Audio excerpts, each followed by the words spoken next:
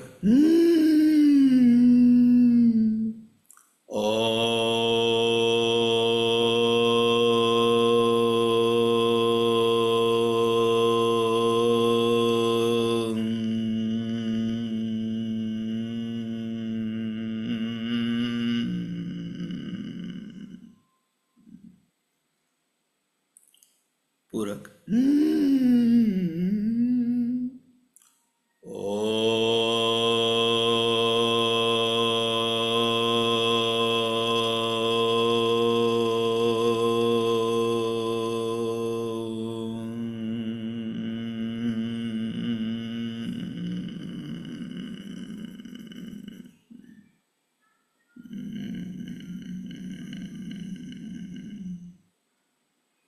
पूरक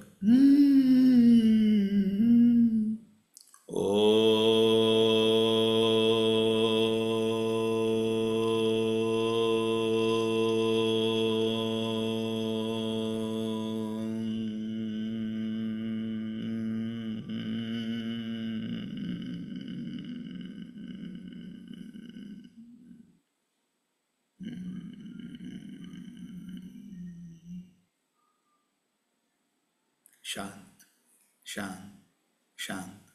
आपण जो तो ओंकारचा नाद केलेला आहे, ओंकारचा जो ध्वनी केलेला आहे, तो मनातल्या मनातून आठवण्याचा प्रयत्न करा.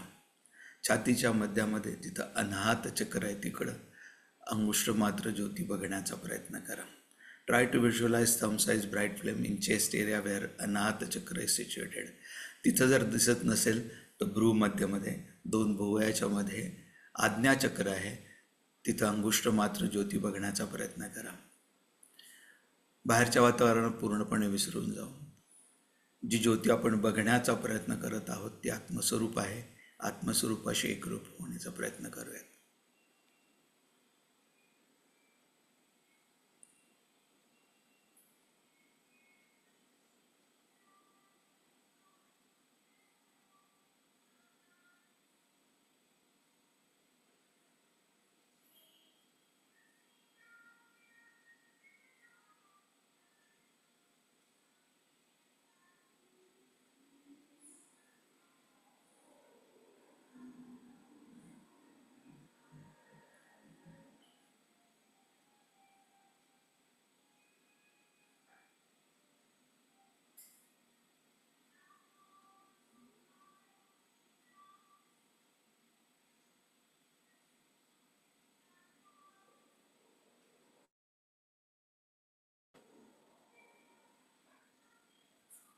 परत एकदा 2 वेळा ओंकार घर्षणयुक्त पूरक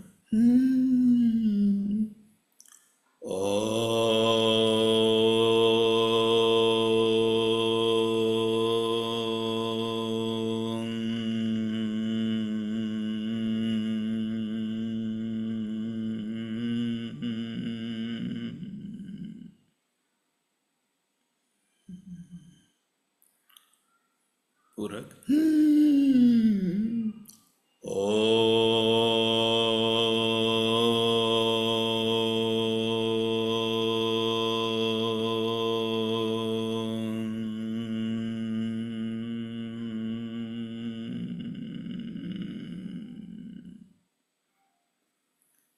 दोन्ही हातांचं दर्शन. जी ऊर्जा आता आपण ओंकार साधनेच्या अभ्यासातून मिळाली त्या ऊर्जेचं संचलन पूर्ण शरीरभर करूयात.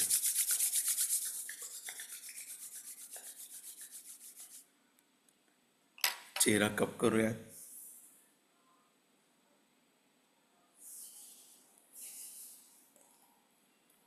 हरि ओम.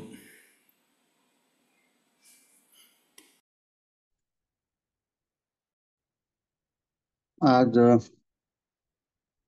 25 आणि 26 श्लोकांवरच्या ज्ञानेश्वरीच्या ओव्यांचं काही विवरण राहिलं होतं. त्यासाठी 25-26 श्लोक त्याच्या खालच्या ओव्या आणि 27वा श्लोक त्याच्यावरचं विवरणात सुरू होईल. त्यासाठी 27वा श्लोक आणि त्या खालच्या ओव्या असे 3 श्लोक, त्याच्या खालच्या ओव्या आणि नंतर त्यांच्या अर्थाचं वाचन. प्रथम ओम नमो जी आद्या. ओम नमो जी आद्या वेद प्रतिपाद्या जय जय स्वसंवेद्या आत्मरूपा देवा तुची गणेशु सकलमती प्रकाशु म्हणे निवृत्ती दासु अवधारी दोजी अकार चरणयुगल उकार उदर विशाल मकार महामंडल मस्तकाकारे हे तिन्ही एकवटले तेथे शब्द ब्रह्म कवळले ते मिया गुरुकृपा नमिले आदि बीज आता अभिनव वाग्विलासिनी जे चातुर्यार्थ कला कामिनी ते शारदा विश्वमोहिनी नमस्कारली मिया तैसा पुढत पुढती तोची मिया अभिवंदिला श्री गुरुची जो अभिलषित मनोरुची पुरविता तो कुंडलिक वरदा हरी विठ्ठल श्री ज्ञानदेव तुकाराम पंढरीनाथ महाराज की जय. गीता अध्याय 7 श्लोक 25. नाहं प्रकाश सर्वस्य योगमाया समावृतः मूढोऽयं नाभिजानाति लोको मामजमव्ययम्. काजे योगमाया पडळे हे झाले आहाती आंधळे म्हणून प्रकाशाचे निही देह बळे न देखती माते. एरवी मी नसे ऐसे काही वस्तुजात असे पाहे पाक कवन जळरसे रहित आहे. पवन कवनातेन शिवेची आकाश केन समायेची हे असो एकमीची विश्वी असे. वेदाहं समतीतानि वर्तमानानि चार्जुन भविष्याणि च भूतानि मातु वेदन कश्चन.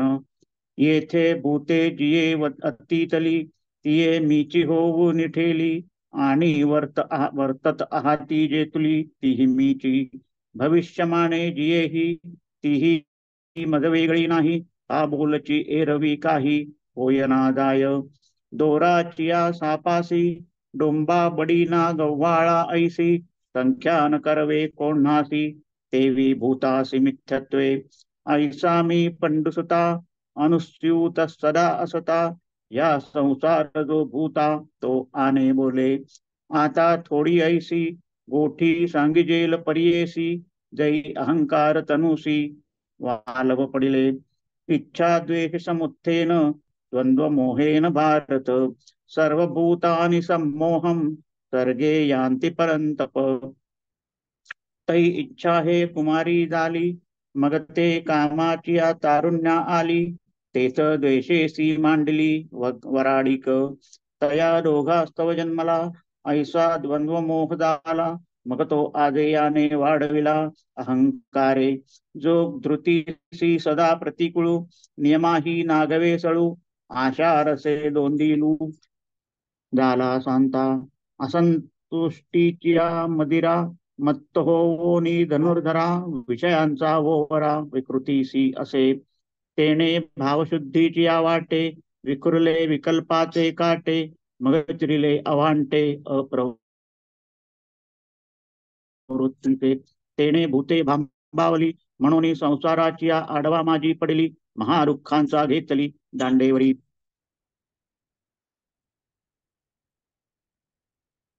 सर्वांना माझे ज्ञान नाही कारण योगमायेने मी आच्छादित झालो आहे. म्हणूनच हे मूढ जग जन्मरहित व नाशरहित अशा मला जाणत नाही. कारण की ते योगमायेच्या पडद्याने आंधळे झाले आहे. म्हणून स्वरूप प्रकाशाने भरलेल्या दिवसाच्या बळाने देखील ते मला पाहत नाहीत. सहज विचार करून पाहिले तर ज्यामध्ये मी नाही असा काही पदार्थ मात्र आहे काय. असे पहा की रसाशिवाय पाणी कोठे आहे काय. वारा कोणाला शिवत नाही आकाश कोठे व्यापित नाही. हे बोलणे राहू दे. मीच एक सगळ्या विश्वास व्यापून आहे. हे अर्जुना मागे झालेल्या सध्या असलेल्या व होणाऱ्या प्राण्यांना मी जाणतो पण मला कोणी जाणत नाही. ह्या जगात जितके प्राणी होऊन गेले ते मीच होऊन राहिले आणि हल्ले जितके प्राणी हयात आहेत तेही मीच आहेत. पुढे जे प्राणी होणार आहेत तेही माझ्याहून निराळे नाहीत. हे सर्व फक्त बोलावयाचेच, वास्तविक काही होत नाही व जात नाही. दोरीवर भासणारा साप कोणत्या जातीचा आहे, म्हणजे डोंबा काळा आहे की बडी कवड्या आहे का गव्हाळा गव्हासारखा टिपक्यांचा आहे, असा कोणताही निश्चय करता येत नाही. त्याप्रमाणे प्राण्यासंबंधी निश्चय करता येत नाही, कारण प्राणी मिथ्या आहेत. अर्जुना, याप्रमाणे मी सदा अखंडित असताना या प्राण्यांच्या मागे जन्ममरणरूपी संसार लागला आहे, तो वेगळ्या प्रकाराने. त्या संबंधी आता थोडीशी गोष्ट सांगतो, ऐक. जेव्हा अहंकार आणि देह यांचे एकमेकांवर प्रेम जडले, हे शत्रुतापना भारता, इच्छा व द्वेष यापासून उत्पन्न झालेल्या द्वंद्वरूपी मोहाच्या योगाने या सृष्टीमध्ये जन्माला येत्या वेळीच सर्व प्राणी मोह पावतात. तेव्हा त्यांना इच्छा ही मुलगी झाली. नंतर ती इच्छा कामरूपी तारुण्याला आली. यावेळी तिचे द्वेषाशी लग्न लावले. त्या दोघांपासून द्वंद्वमोह जन्माला. मग त्याचा आजा जो अहंकार त्याने त्याला वाढविले. तो द्वंद्वमोह सात्विक धैर्याला नेहमी प्रतिकूल असतो आणि आशारूपी रसाने पुष्ट झाला असता तो छळणारा द्वंद्वमोह नियमांना जुमानीत नाही. अर्जुना, असंतोष रूप दारूच्या योगाने उन्मत्त होऊन पंचविषयरूपी खोलीमध्ये विकाररूपी स्त्री सह राहतो. त्या द्वंद्वमोहाने अंतःकरण शुद्धीच्या वाटेवर विकल्परूपी काटे पसरले आणि नंतर निषिद्ध कर्मांचे आडमार्ग खुले केले.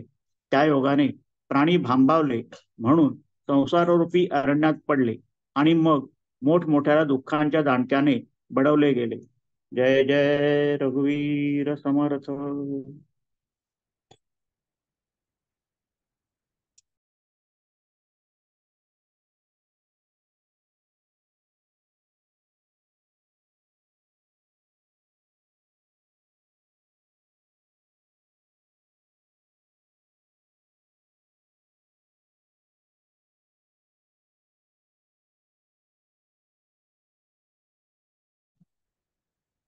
जय जय रघुवीर समर्थ.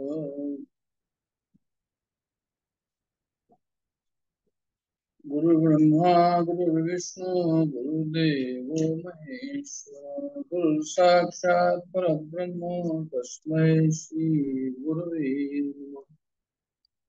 वसुदेव सुतं देवं कंसचाणूरमर्दनं देवकी परमानन्दं कृष्णं वन्दे जगद्गुरुं. गोपाल कृष्ण महाराज की जय. आपल्या सर्वांना नम्र अभिवादन. मला असं वाटतं की मानसीताईंना काहीतरी सांगायचं होतं. त्या आता आहे का याच्यावर झूमवर की नंतर बोलणार आहे? नमस्कार डॉक्टर साहेब, मी बोलते आता. हा, तर आपण बोला. आपण आपलं ते अनाउन्समेंट करून घ्या, मग मी सुरू करू.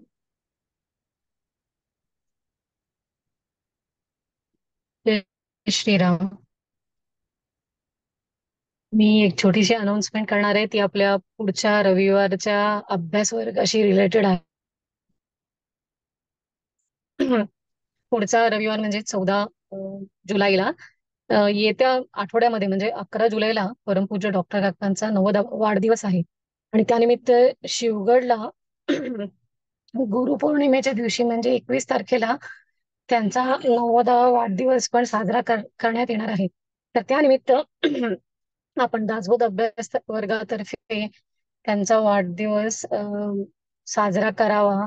त्यांनी आतापर्यंत आपल्याला केलेल्या मार्गदर्शनाबद्दल त्यांना कृतज्ञता व्यक्त करून त्याचप्रमाणे त्यांना दीर्घ आयुष्य आणि उत्तम आरोग्य मिळावं या हेतुस्तव आपण पुढचा रविवारचा विशेष कार्यक्रम करणार आहोत.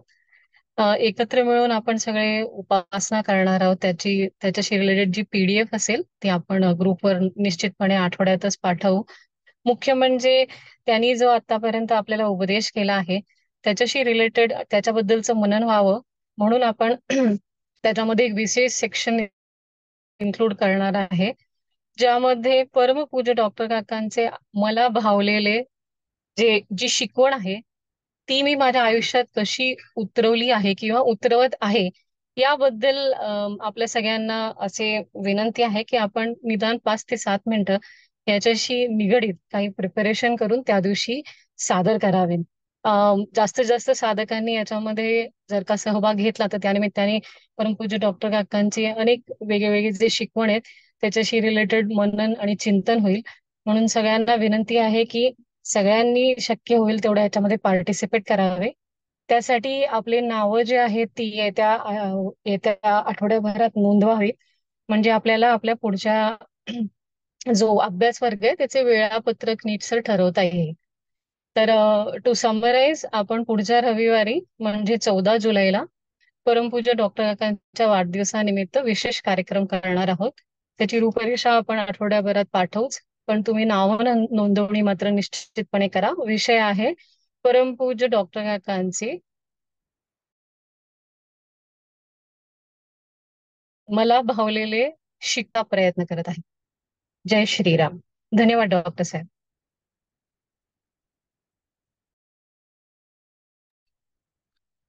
जय जय रघुवीर समर्थ. मला असं वाटतं की आवाज आपल्याला बरोबर येत आहे, प्रक्षेपण बरोबर होत आहे. त्यात काही त्रुटी असेल तर मला कळवावं.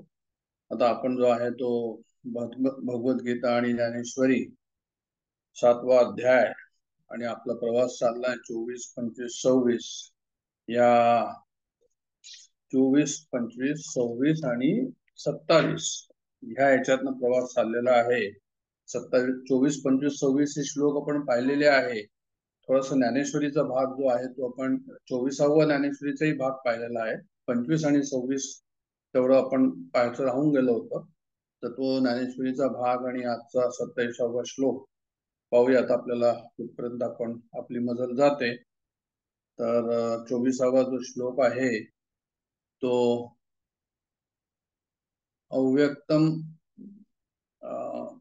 अव्यक्तम व्यक्तिमापन्न मन्यन्ते माम बुद्धया परम भावमजानन्तो ममाव्ययमनुत्तमम्. तर हा आपला 24वा श्लोक आहे. अवतार, भगवंताचा अवतार आहे. त्या अवतारवादाबद्दल या ठिकाणी जे आहे ते आपल्याला या 2-3 श्लोकामध्ये जे आहे त्यांनी वर्णन केलेलं आहे. अवतार कार्याचं, अवताराचं, भगवंताच्या अवताराचं, भगवान श्रीकृष्णाच्या अवताराचं. आणि तो आपल्याला भगवंताचा अवतार कसा समजत नाही किंवा भगवंत कसा समजत नाही याबद्दलच सुद्धा जे आहे ते वर्णन या ठिकाणी आहे. त्याच अनुषंगाने आपण या ठिकाणी त्याचा अभ्यास करणार आहोत. आणि अव्यक्तम व्यक्तिमापन्य मन्यते मामबुद्धया याच्यामध्ये की मी कसं आहे, भगवंत म्हणतात की मन इंद्रियांच्या पलीकडे मी आहे. आणि असं असून सुद्धा परमभाव मजानंतो, माझा भाव लोकांना माहित नाहीये. मी कसा आहे तर म्हणे मी अविनाशी, मी सर्वश्रेष्ठ आहे. मम अवयवम अनुत्तमम. पण मला लोक काय म्हणतात तर म्हणे ते जे लोक काय म्हणतात तर म्हणे जे आहे ते साधारण माणसासारखं मला म्हणतात, असं या ठिकाणी भगवद्गीतेत लिहिलंय.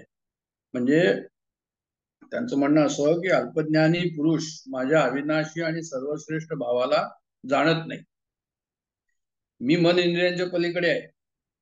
म्हणजे तत्व, सच्चिद आनंद तत्व हे मी आहे. आणि ह्या स्वरूपाला जे आहे ते कुणी समजत नाही. पण अव्यक्तम व्यक्तिमापन्य, पण हे जे माझं स्वरूप आहे याला असं लोक समजतात की मी तर सर्वसाधारण शरीर धारण केलेला जो मनुष्य आहे त्याप्रमाणे मला मानतात. म्हणजे 2 याच्यामध्ये आहे की भगवंताचं स्वरूप जाणत नाही हा एक अर्थ त्याच्यातनं झाला. आणि भगवंताचं स्वरूप आम्हाला माहित नाही आणि आम्ही त्यांना जे आहे दुसरा भाग आहे की सर्वसाधारण समजतो. ते अवतार कार्य असून सुद्धा. म्हणजे वसुदेव म्हणजे देवकीच्या पोटी जन्म झालेला आहे. ते जे आहे ते तिकडे गोकुळात राहिलेले आहे. कंसाचा वध केला आहे. सर्वसामान्य मनुष्याप्रमाणे आम्ही त्यांना समजतो असं त्यांना म्हणायचं. पुढच्या श्लोकामध्ये त्यांनी म्हटलं की नाहम प्रकाश सर्वस्व योगमाया समाभूता. म्हणजे जे आहे ते मी आपल्या योगमायाने झाकलेलं असल्यामुळे सर्वांसमोर प्रगट होत नाही. नाहम प्रकाश सर्वस्व, प्रकाश म्हणजे प्रगट होणं. मी प्रगट होत नाही का तर म्हणे योगमाया समाभूता, मायेमुळे मी प्रगट होत नाही. आणि मूढोयम नाभिजानाति लोकम माम जमो व्ययम. म्हणजे जे आहे ते अज्ञानी याला जाणत नाही. मी अजन्मा आहे, मी अविनाशी. पण लोक जे आहे ते अज्ञानी लोक जे आहे ते मला जाणत नाही. ते मला परत तेच की सामान्य जन्मनाला समजतात अशा प्रकारचं जे आहे ते, म्हणजे सामान्य जन्मनाला समजतात म्हणजे माझी उपासना पण करत नाही, देवतांची करतात. म्हणजे देवतांना ते माझ्यापेक्षा जास्त वाटतं, कारण मी मनुष्य देहामध्ये आलो, योगमाया समाभूत. आणि असं का झालं तर म्हणजे त्यांना त्यांच्या कामनेमुळे त्यांचं ज्ञान झाकलं. आता कामनेमुळे ज्ञान झाकलं गेलं म्हणजे जसं आपण म्हटलं की सूर्य आहे आणि ढग आहे आकाशामध्ये, तर ढगाने सूर्याला झाकलं असं आपण समजतो, पण खरं म्हणजे काय की ढगाने आपल्याला झाकलंय, सूर्याला नाही झाकलंय. आपली दृष्टी झाकली गेली आहे ढगामुळे. सूर्य तसाच आहे, तर त्याचप्रमाणे भगवंत तसाच आहे, पण आमची दृष्टी झाकली गेलेली आहे. कशामुळे? कारण कामनेचं त्याच्यावर कव्हर आलेलं आहे. म्हणजे मळ, विक्षेप आणि आवरण, याला जे तत्वज्ञानाच्या भाषेत आपण म्हणतो. तर सांगतात असं की तर कोण जाणतं, तर म्हणजे मला फक्त माझे भक्तच जे आहे ते जाणतात. आणि म्हणून ह्या लोकांना त्यांनी काय म्हटलंय, म्हणजे त्यांनी असं म्हटलंय की बुद्धिमान लोक कोण आहे, जे याला भगवंताला जाणतात, तत्वाने जाणतात.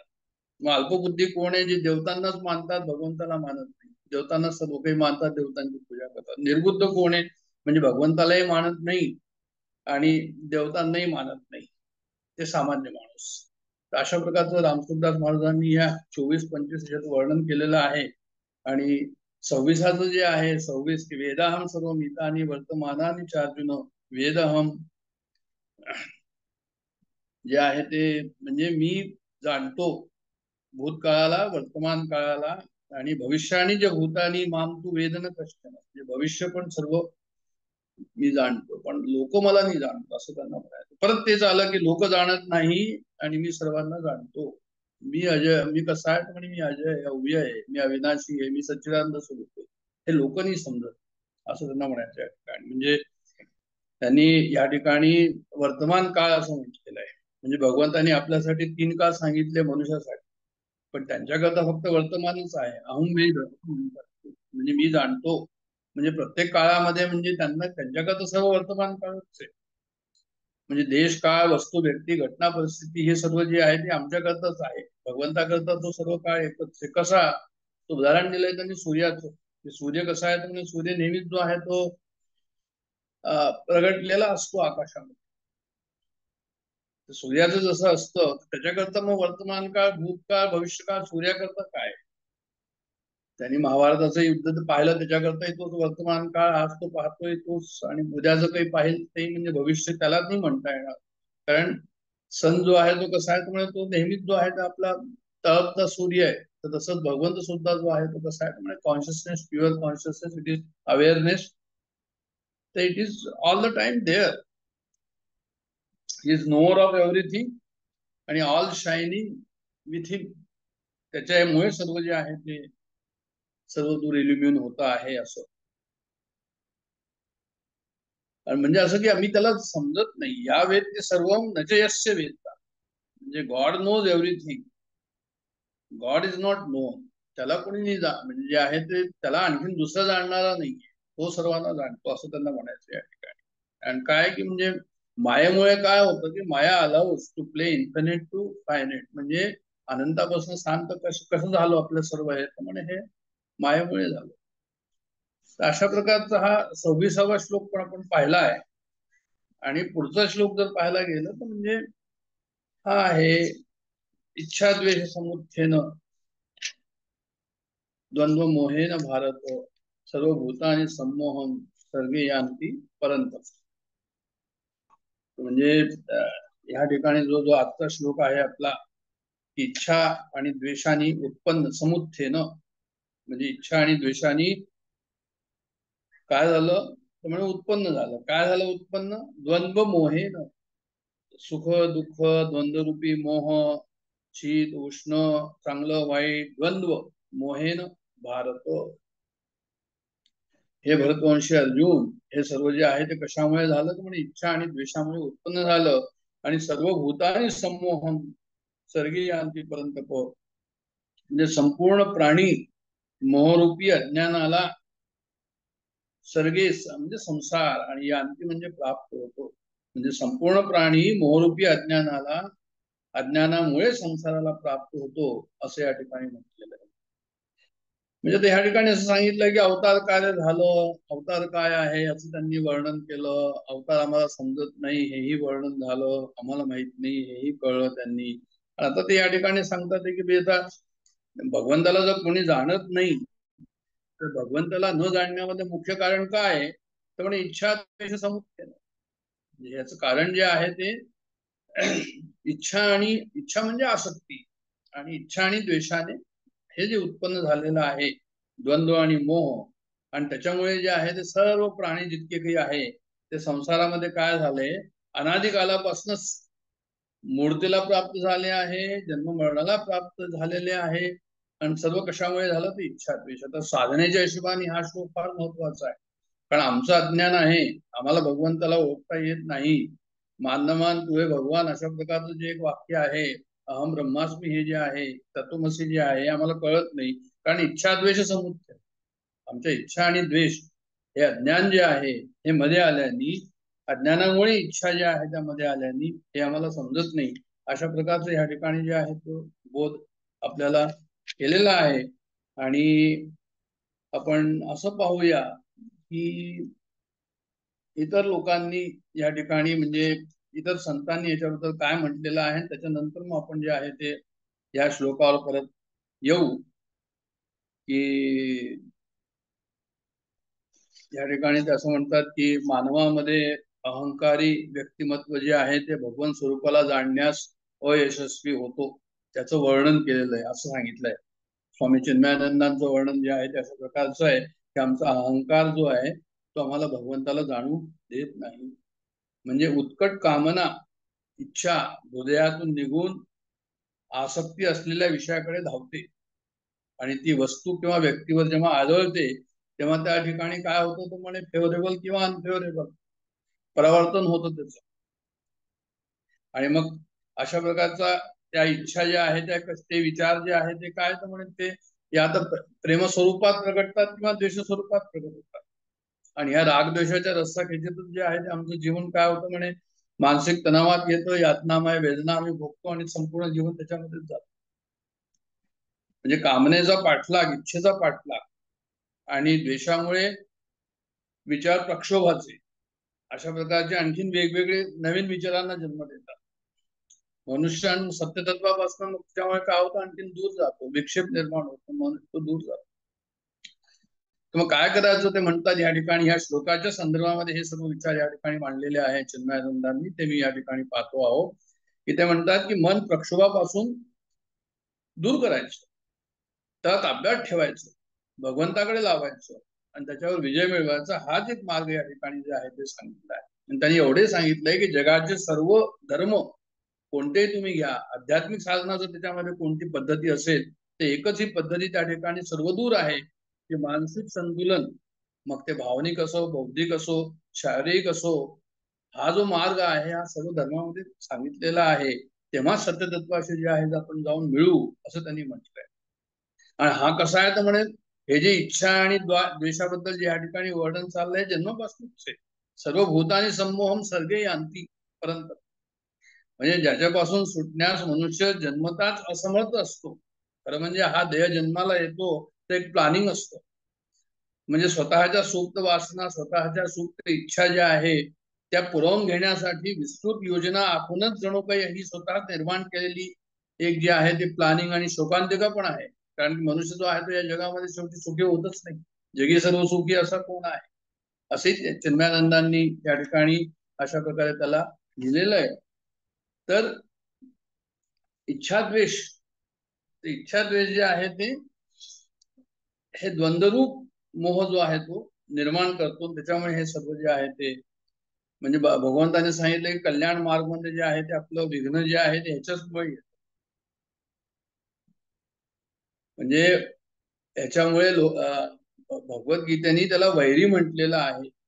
म्हणजे इंद्रियस्येंद्रियस्यार्थे रागद्वेषो व्यवस्थितो तयोर्न वशमागच्छेत तौ यस्य परिपंथनो. म्हणजे इंद्रियांच्या विषयाशी रागद्वेष गुप्त रूपाने स्थित राहतात, ते वैरी आहे. आणि या दोन्हीच्या वशात आपल्याला राहायला नको, कारण हे दोन्ही रागद्वेष कल्याण मार्गात विघ्न घालणारे आहे. अशा प्रकारचं जे आहे ते भगवद्गीताच आपल्याला या ठिकाणी सांगते. आणि मग आम्ही काय अयशस्वी होतो, कारण आम्ही त्याला समजत नाही हे काय खरं आहे. कामयश क्रोधयश रजोगुण समुद्भव. काम हा, क्रोध हा रजोगुणाने उत्पन्न झालेला आहे. महाशनो महापाप, म्हणजे महान असा तो काय म्हणजे पुष्कळ महाशनो म्हटलंय. म्हणजे एखादा मनुष्य जेव्हा खूप जेवतो, खूप खातो, खूप भोजन करतो आपण त्याला, तसंच हा सुद्धा आहे. हा सुद्धा जो आहे खूप भोग भोगतो, अशा प्रकारचा आहे हा महाशनो. आणि महापाप म्हणजे महान पापी पण आहे. आणि विददे नमम इह वैरिणी, अशा प्रकारे ह्याला जाणा तुम्ही की हा संसारामध्ये सर्वात मोठा वैरी कोण आहे, तर म्हणे हे इच्छा आणि द्वेष.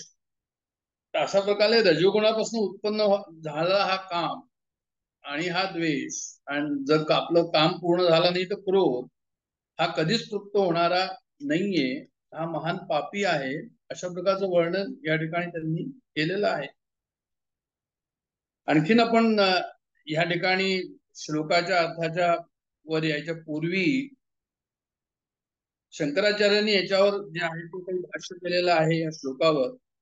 आणि ते जे आहे त्यांनी असं म्हटलंय की जेव्हा तुम्ही इच्छा आणि द्वेष याच्या अधीन असता तेव्हा तुम्हाला खूप कष्ट होतात. आता आपल्या सर्वांचा अनुभव आहे की आम्ही इच्छा द्वेषाच्या अधीन असतो तेव्हा मला खूप कष्ट होतो. विषयम ज्ञानम उत्पद्यते बहिरपी, म्हणजे विषय ज्ञानम न उत्पद्यते, जशी वस्तू तशी प्रकट होत नाही. तर जशी वस्तू तशी प्रकट होत नाही हे व्यवहारामध्ये आम्हाला कळत आहे, पण अध्यात्मामध्ये सुद्धा असंच आहे. म्हणजे काय की आम्हाला भगवंताचं स्वरूप समजत नाही या इंद्रियांनी, असं त्यांना सांगायचं या ठिकाणी. म्हणजे व्यवहारही कळत नाही आणि भगवंतही कळत नाही. मग काय करायचं, तर म्हणजे मनाला टाकून ट्रेनिंग द्यायला हवं की आपल्या वासना, आपली भावुकता, आमच्या ज्या इच्छा वासना आहेत त्यांना जे आहे ते बरोबर त्या ठिकाणी नियमित करायला हवं. म्हणजे काय की एखादा प्रयोग करताना जशी इच्छा असेल त्याप्रमाणे परिणाम दिसू लागतात, पण ते त्रुटीपूर्ण असतात. जसं न्यायाधीशाला समजा एखाद्यामध्ये काही इंटरेस्ट असेल पार्टीमध्ये, तर त्याचं कदाचित त्रुटीपूर्ण निर्णय होऊ शकतो. तर तसंच आपल्या मनामध्ये सर्व आसक्ती आणि द्वेष जर असेल तर मग जे आहे ते यथार्थ ओळख त्याची होणार नाही. जसं व्यवहारामध्ये तसं परमार्थामध्ये पण आहे. भगवंताला जर ओळखायचं असेल तर ते म्हणतात की म्हणजे जे आहे ते आसक्ती आणि द्वेष जर गेलो तरच भगवंताला जे आहे ते ओळखता येईल. अशा प्रकारचं वर्णन त्यांनी त्या ठिकाणी केलेलं आहे. तर आणखीन याचं वर्णन स्वामी स्वरूपानंदांनी अशा प्रकारचं केलं. जिथे आले होते आपण त्यांना ऐकलेलं आहे की भगवद्गीतेमध्ये असं म्हणतात की जेथे जे नाही ते पाहणं ज्याला विपरीत बुद्धी म्हणतात. तर इच्छा म्हणजे काय, तर म्हणे अनुकूल असणाऱ्या विषयांच्या मध्ये प्रीती म्हणजे इच्छा, आणि द्वेष म्हणजे काय, प्रतिकूल असणाऱ्या विषयांच्या मध्ये अप्रीती, त्याला त्यांनी द्वेष म्हणतात. मग या अंतःकरणामध्ये द्वेष आणि इच्छा या सुप्त संस्कार हे असतातच. आणि जगाचा अनुभव घेताना हे दोन अनुभव आपल्याला सारखे येतात, अनुकूल आणि प्रतिकूल. जो विषय इष्ट वाटतो त्याचे प्रीती निर्माण होते, जो विषय बरोबर वाटत नाही तिथे द्वेष निर्माण होतो. जो विषय इष्ट वाटतो तिथे काय, तर म्हणजे हवा असं वाटतो, आपण त्याला जे आहे जितक्या प्रमाणात त्याला प्रीती निर्माण होते तेवढ्या प्रमाणात त्याला महत्व देतो. पण वृत्ती म्हणजे द्वेष म्हणजे कसं, तर म्हणजे त्या ठिकाणी तिरस्कार निर्माण होतो, तिथे नावड असते, तिथे विषय टाळण्याचा प्रयत्न करतो. तर हे राग व द्वेष सतत बदलत असतात, एकसारखे नाही राहत. असं नाही की एकदा जर प्रीती झाली तर तशीच राहील म्हणून. आज आवडणारे विषय उद्या आवडतील का, आवडीनिवडीच्या कल्पना सतत बदलत राहते. म्हणजे ह्या बदलणाऱ्या जगामध्ये आम्ही असतो, ह्याला किती महत्व द्यायचं असं त्यांना म्हणायचंय. इच्छा द्वेष दोन्ही वृत्ती सुखासाठीच आहे, द्वेष सुद्धा सुखासाठीच करतो. हे आणखीन विशेष, रागद्वेषाच्या संस्कारामधून ह्या वृत्ती निर्माण होतात, त्याच्यामधून द्वंद्वाची निर्मिती होते. सुख दुःख वृत्ती उठण्याला द्वंद्व म्हणतात. शीत उष्ण, इष्ट अनिष्ट, अनुकूल प्रतिकूल, असं जेव्हा मी विषयाचं ग्रहण करतो तेव्हा रागद्वेषाचे संस्कार उफाळून बाहेर येतात. म्हणजे खूप गरमी होत असेल, खूप थंडी वाढत असेल, रागद्वेषाचे संस्कार, प्रीती असेल अप्रीती असेल, त्यामुळे ते संस्कार उफाळून बाहेर येतात आणि आम्ही अनेक कल्पना करतो, आणि त्या विषयाच्या नसून त्या सर्व कल्पनाच्या असतात. म्हणजे त्यांना असं सांगायचं या ठिकाणी की नुसतंच जेव्हा आम्ही इच्छा आणि द्वेषाबद्दल गोष्टी करतो तर इच्छा द्वेष पाहिजे तर म्हणजे जसं असायला जशी वस्तू असते तसं आपल्याला कळत नाही. जिथे जे नाही ते पाहणं ह्याला विपरीत बुद्धी म्हणतात, त्यालाच मोह म्हणतात. म्हणजे आमच्या बऱ्याचशा ज्या आहे मनामधनच त्या तशा प्रकारचे विचार असतात की हा मनुष्य चांगला, हा मनुष्य वाईट, आणि बऱ्याचशा कल्पना त्या ठिकाणी ज्या आहेत त्या आम्हाला घर करून असतात, त्या आमच्या ज्या आहेत स्वतःच्याच असतात, त्या वस्तूबद्दल नसतील कदाचित, त्या व्यक्तीबद्दल कदाचित नसतील. तर जेथे जे नाही ते पाहणे याला विपरीत बुद्धी किंवा मोह म्हणतात. येणं केणं प्रकारे विषय प्राप्त करण्याचा मी प्रयत्न करतो. म्हणजे अप्रिय आहे त्याचे येण्यानं किंवा त्याच्या समोर आणल्याने, त्याचं नाव घेतल्याने, कोणी नुसतीच आठवण केली तर मी संतप्तो, तिरस्कार करतो, व्यक्ती टाळण्याचा प्रयत्न करतो. आता हे सगळं का सांगायचं की म्हणजे इच्छा काय आणि द्वेष काय हे समजून सांगितलंय, आणि हे जन्मभर आम्हाला जे आहे त्रास दिलेला आहे असं दोन्ही वृत्तींनी, हे सांगण्याकरता सर्व याचं वर्णन या ठिकाणी केलंय की या दोन वृत्तीमुळे मनामध्ये द्वंद्व निर्माण होतं, द्वंद्वामधून विपरीत बुद्धी निर्माण होते, विपरीत बुद्धी आणि मोह निर्माण होतो, मोह झाला की बुद्धी भ्रष्ट होते, मग सत्सद विवेक बुद्धी तिथे राहत नाही, मग विवेक जातो, मग चांगल्या वाईटाचा आणि कर्तव्य अकर्तव्याचा, योग्य अयोग्याचा निर्णय त्या ठिकाणी लुळा पडतो. तर सांगा तात्पर्य असं की हे सर्व कसं आहे, तर म्हणे हे आम्ही जर समजलो, विवेक केला, तर आम्हाला समजून त्या ठिकाणी आम्हाला काहीतरी करता येईल. आता काय होतं की आम्ही शरीर धारण करतो, जसं आता बोललो की ते जे आहे ते कशा करताय, तर म्हणे आमच्या कर्मानुसार ज्या आमच्या वासना आहे त्या वासनानुसार, म्हणजे वासना कर्मानुसारिणी, आणि जन्म घ्यावा लागे वासनेच्या संगे, म्हणजे कर्मानुसार वासना झाल्या आणि वासनानुसार जन्म झाला, मग त्यामुळे एक विशिष्ट स्वभाव त्या ठिकाणी त्या वासनानुसार आमचा असतो. मग विशिष्ट विचार करण्याची जी पद्धत त्या ठिकाणी प्रत्येकाची वेगवेगळी आपण पाहतो, म्हणजे त्या वासनानुसार त्याची विचार करण्याची पद्धत असते. मग जो कोण प्रधान असेल त्याप्रमाणे त्याचं वर्तणूक असते. मग हा स्वभाव भिन्न भिन्न, राग द्वेष भिन्न भिन्न अशा प्रकारचा दिसतो. तर आपण पाहतो की काही लोक जे आहे ते धर्माचरणाप्रमाणे जगतात, देवतांची उपासना करतात, धृतवैकल्य करतात, जप जाप करतात, कठोर नियमाचं पालन करतात, पुरस्चरण करतात, पण याचा अर्थ हा नाही झाला की त्यांच्या कर्मामुळे करतात, पण त्यांना अनुभव येतोय का भगवंताचा, आणि भगवंताचा अनुभव म्हणजे निरातिशय आनंद, चित्तशुद्धी पूर्ण त्यांची झालेली आहे का, की त्यांचं जे आहे ते बरबटलेलं आहे इच्छा आणि द्वेषामुळे, इच्छा द्वेष समुत्थेनं द्वंद्व मोहेनं, हे तसंच आहे का. तर हे अंतःकरण काही प्रमाणात तरी त्या ठिकाणी शांत असायला हवं, प्रसन्न असायला हवं, द्वंद्वरहित असायला हवं, अंतर्मुखता त्या ठिकाणी हवी. म्हणजे शुद्ध जर असेल तर मग जे आहे ते आपल्याला त्या ठिकाणी भगवंताच्या भेटीचा लाभ होईल, आणि तसं जर नसेल, नुसतं जर काही आपण करत राहिलो तर म्हणजे आहे ते जशी इतर जीव प्रकृतीच्या अधीन होऊन बद्ध होतात, त्याप्रमाणे आम्ही सुद्धा जे आहे ते धर्माचरणामध्ये राहून त्या ठिकाणी बद्धच राहू, अशा प्रकारचं त्यांना त्या ठिकाणी सांगायचं. आता याच्यावर रामसुखदास महाराजांनी कशा प्रकारे वर्णन केलेलं आहे या श्लोकाचं, 27व्या श्लोकाचं, हे पाहून नंतर आपण जे आहे ते ज्ञानेश्वरीकडे येणार आहोत. ते इच्छा द्वेष समुत्थेनं द्वंद्व मोहेन भारत, इच्छा तथा देशानी उत्पन्न, आणि सुखदुःख आणि द्वंद्वरूपी मोह, म्हणजे राग द्वेष काम क्रोध, योग्य अयोग्य, अनुकूल प्रतिकूल, ह्याला त्यांनी द्वंद्व म्हटलेलं आहे.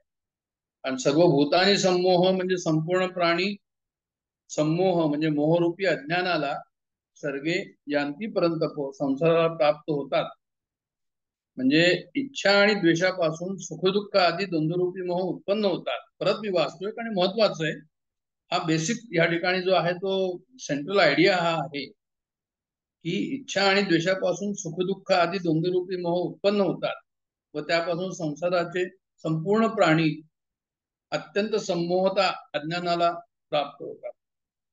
त्याच्यामुळे जे आहे ते आपल्याला काय होतं, त्याच्यामुळे सर्व दुःख होतं. म्हणजे मुख्य काय आहे तर म्हणजे इग्नोरन्स आहे, अज्ञानच मुख्य जे आहे, भगवंताचं विस्मरण हेच मुख्य आहे. त्याच्यामुळे अंतःकरणामध्ये म्हणजे मी कोण हे विस्मरण झाल्यामुळे हे सर्व या ठिकाणी इच्छा द्वेष समुत्थेनं होतं. म्हणजे आम्ही काय झालं, भगवंताला विन्मुख झालो आणि संसाराला सन्मुख झालो. मग भगवंताला विन्मुख झालो आणि संसाराला सन्मुख झालो तर जन्म मरणाच्या फेऱ्यात पडलो.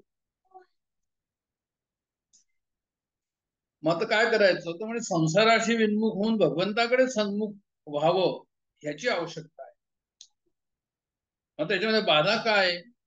म्हणजे बाधा जी आहे ती मनुष्याची प्रवृत्ती निवृत्ती जी आहे ती बाधा आहे. पण ते इच्छाद्वेष ही बाधा आहे. म्हणजे आता प्राण्यांकडे जर पाहिलं तर त्यांना सुद्धा माहिती प्रवृत्ती आणि निवृत्ती त्यांच्याकडे पण आहे. त्यांनाही जे आहे ते आपण ज्याला म्हणतो आहार निद्रा भय मैथून सर्व काही आहे, पण त्यांच्यामध्ये विवेक नाहीये आणि आमच्यामध्ये विवेकाची प्रधानता आहे. तर विवेकाला आम्ही जर प्राधान्य दिलं तर मग जे आहे ते काय होईल, इच्छा द्वेष समुत्थेनं आम्हाला हे समजेल. नाही तर मग जे आहे ते आम्ही त्याला प्राधान्य दिलं नाही विवेकाला तर मग काय होईल, म्हणजे आमचंही पतन होईल. म्हणजे आम्ही मग अयोग्य कार्य योग्य कार्य हे न पाहता करत राहू जसं वाटेल तसं. म्हणजे त्याला तुम्ही असेही समजा की टेरर आणि टेम्पटेशन, दोन टी, कॅपिटल टी आणि कॅपिटल टी म्हणजे टेरर, कॅपिटल टी म्हणजे टेम्पटेशन. टेम्पटेशन म्हणजे अट्रॅक्शन म्हणजे लाइकिंग आणि टेरर म्हणजे नॉट लाइकिंग, अनलाइकिंग. तशा मनुष्याच्या दोन मनोवृत्ती असतात. तर आम्ही काय करायचं तर म्हणजे ह्या मनोवृत्ती ज्या आहेत त्या आम्ही जर सन्मुख केल्या परमात्म्याकडे आणि विन्मुख केल्या संसारातनं तर मग काय होईल तर म्हणजे जे आहे परमात्म्याकडे जर आम्ही प्रेम लावलं आणि संसारातनं जर आम्ही विरक्ती केली तर तेच प्रेम जे आहे आम्हाला काय होईल तर म्हणजे ते भगवंताचं दर्शन करतो. मग तसं जर नाही केलं आम्ही जर आम्ही काय करतो म्हणजे संसारामध्ये दोन्ही लावतो. म्हणजे काय करतो, आमचं जे आहे ते संसाराकडे वळवतो, प्रेमाच्या ठिकाणी आम्ही जे आहे ते जातोच, पण द्वेष सुद्धा जिथे उत्पन्न होतो तिथे सुद्धा आम्ही संसारामध्ये द्वेष सुद्धा करत राहतो असं त्यांना म्हणायचं आहे. तर मनुष्य संसारात मग गुंतून पडतो, भगवंताशी पूर्ण विन्मुख होतो, कारण इच्छा आणि द्वेष दोघांमध्ये त्याचा वेळ जातो सर्व काही. मग तो काय करतो म्हणे, तो सत्संग कधी कधी करतो, सत्संग करतो, चांगल्या गोष्टी ऐकतो, चांगल्या गोष्टी करायचा प्रयत्न करतो, शास्त्राचं अभ्यास करतो, पोथीचं पारायण करतो, चांगल्या गोष्टीचा विचार करतो, पण मनाच्या आसक्तीमुळे तो परत परत जो आहे तो काय होतो, तो इकडे संसाराकडेच येतो. त्याचा विशेष परिणाम त्याच्यावर होत नाही, मनात असते. त्याच्या मनामध्ये काय आहे की परमार्थ करताना सुद्धा असं असतं की संसाराची वस्तू मला मिळवायची आहे, ते माझं कर्तव्य आहे. म्हणजे एवढं सर्व समजूनही त्याचा राग द्वेषाचा त्याग होत नाही, कारण परमात्म्याकडे जरी वाटचाल चालली असेल तरी संसारामध्ये मला हे मिळवायचं हे त्याच्या मनामध्ये असतं. म्हणजे ही प्रत्येकाचीच कहाणी आपल्या सर्वांची, असं वेगळं काही नाही. आणि भगवंतानी या ठिकाणी जे आहेत आपल्याला आपली कहाणी अवगत करण्यासाठी ही भगवद्गीता लिहिलेली आहे. हे श्लोकांचा जो आहे तो आपण या ठिकाणी वापर करतोय म्हणा आपल्या अभ्यासाकरता. म्हणजे आम्हाला माहिती आहे की जी याची दुर्योधनाचं जे होतं स्थिती की जानामि धर्मम नचमे निवृत्ती, म्हणजे मला माहिती आहे की धर्म काय आहे पण मला जे आहे नचमे प्रवृत्ती, म्हणजे धर्माकडे जायची प्रवृत्ती होत नाही. आणि जानामि अधर्मम, मला माहिती की अधर्म काय आहे पण नचमे निवृत्ती म्हणजे त्याच्याकडे न जावं असं मला वाटत नाही. म्हणजे धर्माकडे जाण्याकरता जे आहे ती इच्छा होत नाही आणि अधर्माकडे जाण्याकरता इच्छा होते. असं जे आहे रागद्वेष समुत्थेन द्वंद्व मोहेन भारत, म्हणजे हे सुद्धा राग आणि द्वेष आम्हाला आमच्या जीवनामध्ये कशा प्रकारे आम्हाला त्यांनी ग्रासून घेतलेलं आहे आणि कशा प्रकारे आम्हाला ते जे आहे ते जन्मभर यातना देत आहे, हे सर्व या ठिकाणी आपल्याला जे आहे त्या डिस्क्रिप्शन वरनं समजण्यात येतं. आता रामसुखदास महाराजांनी जेव्हा याचं वर्णन केलं तेव्हा काही त्या ठिकाणी दिलंय की समजा द्वंद्वातही जर आसक्ती जर तुम्ही केली तर एखाद वेळेस त्याचा फायदा होईल असं त्यांना म्हणायचं या ठिकाणी. मग त्यांनी काही उदाहरण दिली, जसं गोस्वामी तुलसीदास आहे, ते बायकोच्या आपल्या प्रेमामध्ये पडले होते की ते सापावर दोरी समजून वर चढले पावसामध्ये आणि बायकोला भेटले, बायकोनी म्हटलं की अरे हे हाडामासाचं शरीर तुम्हाला जे आहे ते एवढं त्याच्याबद्दल काय हे आहे, कारण तिला स्वतःच भीती वाटते की यांना काही झालं असतं तर. बिल्वमंगल म्हणून आहे, त्याचं सुद्धा अशा प्रकारचं आहे की ते वैश्याच्या घरी जात होता आणि मग वैश्याचं खूप प्रेम करत होता. तर वैश्याने मग शेवटी त्याला सांगितलं की अरे कोणावर तू प्रेम करतो आहे. तर त्यांना सांगत तात्पर्य असं की जरी तुम्ही एका ठिकाणी वृत्ती ठेवली तर कदाचित त्या ठिकाणी सुद्धा तुमचं जे आहे ते काहीतरी कल्याणाचा मार्ग नंतर तुम्हाला विवेकाने मिळेल. गोपींची वृत्ती कुठे होती तर म्हणजे कृष्णामध्ये होती, तर त्यांचं आहे ते काय होतं कृष्णामध्ये असल्यामुळे त्यांचं कल्याणच झालं. म्हणजे आता हे सर्व काय चाललंय या ठिकाणी? हे चाललेलं आहे की म्हणजे द्वंद्वातही आसक्ती मुख्य रूपाने एकाच विषयात जर झाली तर त्या ठिकाणी सुद्धा कल्याण होतं असं त्यांनी सांगायचं. म्हणजे कंस आणि शिशुपालांचे त्यांनी उदाहरण दिलंय की कंस आणि शिशुपाल नेहमीच कृष्णाबद्दल विचार करत होते म्हणून ते पळधामाला पोहोचले. फक्त एवढंच की त्यांना तो क्रोधाचा आणि द्वेषाचा विचार केल्यामुळे काय झालं तर म्हणजे त्यांना भक्तीचा आनंद त्या ठिकाणी घेता आला नाही. आणि आमचं काय होतं की आम्हाला जे आहे ते नेहमीच काहीतरी प्रीती आणि काहीतरी अप्रीती या चक्करमध्ये काय होतं की हे द्वंद्व जे चालत राहतं तर आमचं संसाराशी आणखी संबंध दृढ होतो. प्रीती असेल तर दृढ होतो आणि अप्रीती असेल तरी दृढ होतो, कारण की त्याच्याबद्दलच विचार करत राहतो की अरे हा मनुष्य कसा आहे, त्यांनी मला असं का केलं, म्हणून त्याला तर असं नको होतं करायला, त्याला काहीतरी याच्यावर तर केलंच पाहिजे. म्हणजे हे सर्व विचार कशा प्रकारचे म्हणजे संसारामध्येच आपल्याला जे आहे ते काय करतात म्हणजे दृढ करतात. म्हणून त्यामुळे आसक्ती आणि संबंध संसाराशी हे दृढ होतात असं त्यांना सांगायचंय. म्हणून भगवंतानी जे आहे ते दुसऱ्या अध्यायामध्ये जे आहे द्वंद्व आपण जे म्हणतो आहोत या ठिकाणी, त्यांनी सांगितलंय की निर्द्वंद्व नित्य सत्वस्तो निर्योग क्षेम आत्मवान असं म्हटलं. निर्द्वंद्व हा जो शब्द या ठिकाणी आलाय म्हणजे 2 अध्याय आणि 45वा श्लोक की त्रैगुण्य विषया वेदा निस्त्रैगुण्यो भवार्जुनो निर्द्वंद्व नित्य सत्वस्तो निर्योग क्षेम आत्मवान. म्हणजे निर्द्वंद्व त्यांनी आज्ञा केली आहे की तुम्ही काय व्हा, तुम्ही निर्द्वंद्व व्हा. मग निर्द्वंद्व जे आहे ते व्हा तर कसं व्हायचं? तर म्हणजे जेव्हा आपण हे समजून घेऊ आणि समजून जे आहे याच्यावर अंमल करू, नाही तर मग ते शंकराचार्यांनी असंही आपल्या ह्या श्लोकाच्या ह्याच्यामध्ये असं एक म्हटलेलं आहे की म्हणे पशुमध्ये आणि लर्नेड मनुष्यामध्ये काही फरक नाही. म्हणजे असं कसं म्हणता तुम्ही की पशुमध्ये लर्नेड मनुष्यामध्ये फरक नाही? त्यामुळे फरक असा नाही की लर्नेड मनुष्य सर्व काही समजतो, शास्त्र वाचतो, सर्व भगवद्गीता वाचतो, सर्व काही त्याला पाठ आहे, पण तो आचरण करत नाही. मग मनुष्यामध्ये आणि त्या लर्नेड मनुष्यामध्ये आणि त्या पशुमध्ये काय फरक पडला? तर इच्छा द्वेष समुत्थेनं द्वंद्व मोहेन हे जे आहे द्वंद्व जे आहे हे आणि ही जी इच्छा आणि द्वेष आहे ह्याच्यापासून मला निर्द्वंद्व कसं व्हायचं, हे नुसतंच शब्दाने नको, हे नुसतंच समजून घ्यायला फक्त नको, पण ते आचरणात त्या ठिकाणी यायला हवं. निर्द्वंद्व ही महाभाव. पुढे त्यांनी त्याच्यामध्ये म्हटलेलं आहे की तुम्ही निर्द्वंद्व व्हा असं 5व्या अध्यायामध्ये 3ऱ्या श्लोकामध्ये सुद्धा म्हटलंय. द्वंद्वमुक्ता सुखदुःख सन्नी 15व्या अध्यायामध्ये सुद्धा म्हटलेलं आहे की अरे द्वंद्वापासून तुम्ही मुक्त व्हा. म्हणजे भगवद्गीतेमध्ये ठिकठिकाणी द्वंद्वाबद्दल वर्णन आलेलं आहे की द्वंद्वापासून तुम्ही बाहेर जा. समत्वम योग उच्चते अशा प्रकारचा उद्घोष केला भगवद्गीतेने. त्याचं कारण असं की समता समदर्शिनी याच्यावर भगवंता म्हणजे भगवद्गीतेचा असं म्हणूया की तो सेंट्रल आयडिया आहे. तर प्रमुख मनुष्य शत्रूचा कोण आहे तर म्हणजे द्वंद्व आहे. अद्वैत तत्वज्ञानामध्ये हे फार महत्वाचं आहे की परत सेंट्रल आयडिया अद्वैत तत्वज्ञानाचा असं मी म्हणेन की द्वंद्व जे आहे ते अद्वैताचा शत्रू म्हणूया आपण त्याला. जिथे 2 असतील तिथे काहीतरी द्वंद्व आणि जिथे 1 असेल तिथे द्वंद्व नाही. तर अद्वैत काय सांगतो त्याला की द्वंद्व जे आहे ते आपल्याला त्या ठिकाणी द्वंद्वापासून आपल्याला मुक्त व्हायला हवं. द्वंद्वामुळे आम्ही जे आहे त्या ठिकाणी परेशानीमध्ये येतो. तर अशा प्रकारचं वर्णन या ठिकाणी जे आहे त्यांनी केलेलं आहे द्वंद्वाबद्दल. पुढे त्यांनी असं म्हटलंय रामसुखदास महाराजांनी की अशा परिस्थितीमध्ये आम्ही काय करायचं तर म्हणजे जे आहे तुम्ही असं करा की ह्याचा नीट विचार करा आणि योग्य अयोग्याचा विचार करून तुम्ही ह्या ज्ञानाचा सदुपयोग करा. त्यांनी असं म्हटलं की दुरुपयोग करू नये.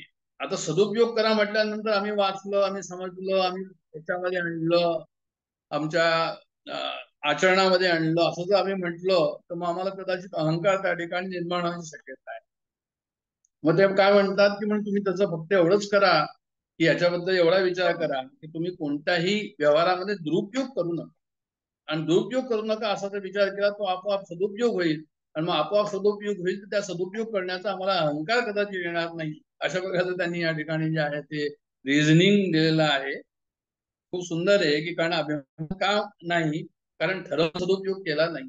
मी असं काहीतरी करेन, उपास करेन, अमकं करेन आणि त्याच्यानंतर तेवढं केलं, 16 सोमवार केले, मग 16 सोमवार करण्याचा मला अनुभव, मला अहंकार होतो. पण हे काय म्हणतात त्या ठिकाणी की दुरुपयोग करू नका. असं जर तुम्ही केलं तर कदाचित त्या ठिकाणी अभिमान तुम्हाला जे आहे ते पुढे न उत्पन्न होईल, असं त्यांनी या ठिकाणी जे आहे ते म्हटलेलं आहे. तर पुढे आणखीन ते असं म्हणतात की बहुतेक साधक लोक जे आहे ते काय, तर म्हणे बहुतेक साधक लोक जे आहे ते असं समजतात की बाबा भजन जप ध्यान इत्यादी जे आहे हे कसं आहे, तर म्हणे हे जे आहे हे वेगळं, आणि संसारामध्ये जे कामधंदा आम्ही करतो ते वेगळं. आता या ठिकाणी मी बसलेलो आहो, दासबोध वाचतो आहो, ज्ञानेश्वरी वाचतो आहो, त्यातून काहीतरी उत्तम विचार आम्ही ग्रहण करतो आहो, हा एक भाग झाला. आणि संसारामध्ये जातो, आपल्या आपल्या कामधंद्यामध्ये जातो, त्यावेळेस काय करतो, त्यामुळे त्यावेळेस जे आहे ते म्हणतात मग राग द्वेष त्या ठिकाणी होतातच. मग राग द्वेष होतच असतात कामधंदा करत असताना. मग ते नष्ट होणाऱ्या थोडीच ह्या भावनेने आम्ही त्या ठिकाणी जे आहे ते वागतो, की ते कशाला जातील. म्हणजे जे आहे मग होतं काय की ते त्यांचं असं म्हणणं पडतं त्यावेळेस कामधंद्यामध्ये की ते सर्व असायलाच हवं, मग ते लक्ष राहत नाही, त्याच्याशी आम्ही एकरूप होऊन जातो. मग त्यामुळे काय होतं की साधनेत लवकर उन्नती होत नाही. या भावनेने फार मोठा अनर्थ असा होतो की साधकाचे रागद्वेष कायम राहतात आणि साधनेत उन्नती होत नाही. म्हणजे त्यांना असं म्हणायचं या ठिकाणी की हे रागद्वेषाबद्दलचं जे वर्णन चाललेलं आहे ते साधक मग पारमार्थिक कार्य करो किंवा सांसारिक कार्य, त्यांच्या अंतःकरणात रागद्वेष राहाव्यास नको. कोणतंही असो ते, फक्त दासबोध अभ्यास वर्गात नाही, फक्त पूजा करताना नाही, फक्त ध्यान करताना नाही, फक्त जप करताना नाही, फक्त मंदिरात जाताना नाही, प्रत्येक वेळेस काम धंदा करताना सुद्धा जे आहे ते काय हवं तर म्हणजे रागद्वेष त्या ठिकाणी जे आहे ते नको. असं जर तुम्ही पाहिलं तरच जे आहे मग काहीतरी पुढे तुमचं उन्नती होईल. कारण पारमार्थिक आणि सांसारिक क्रियेत जर भेद केला म्हणजे तर करायला तर हवाच, पण भावामध्ये भेद नको. त्यांनी असं म्हटलंय या ठिकाणी की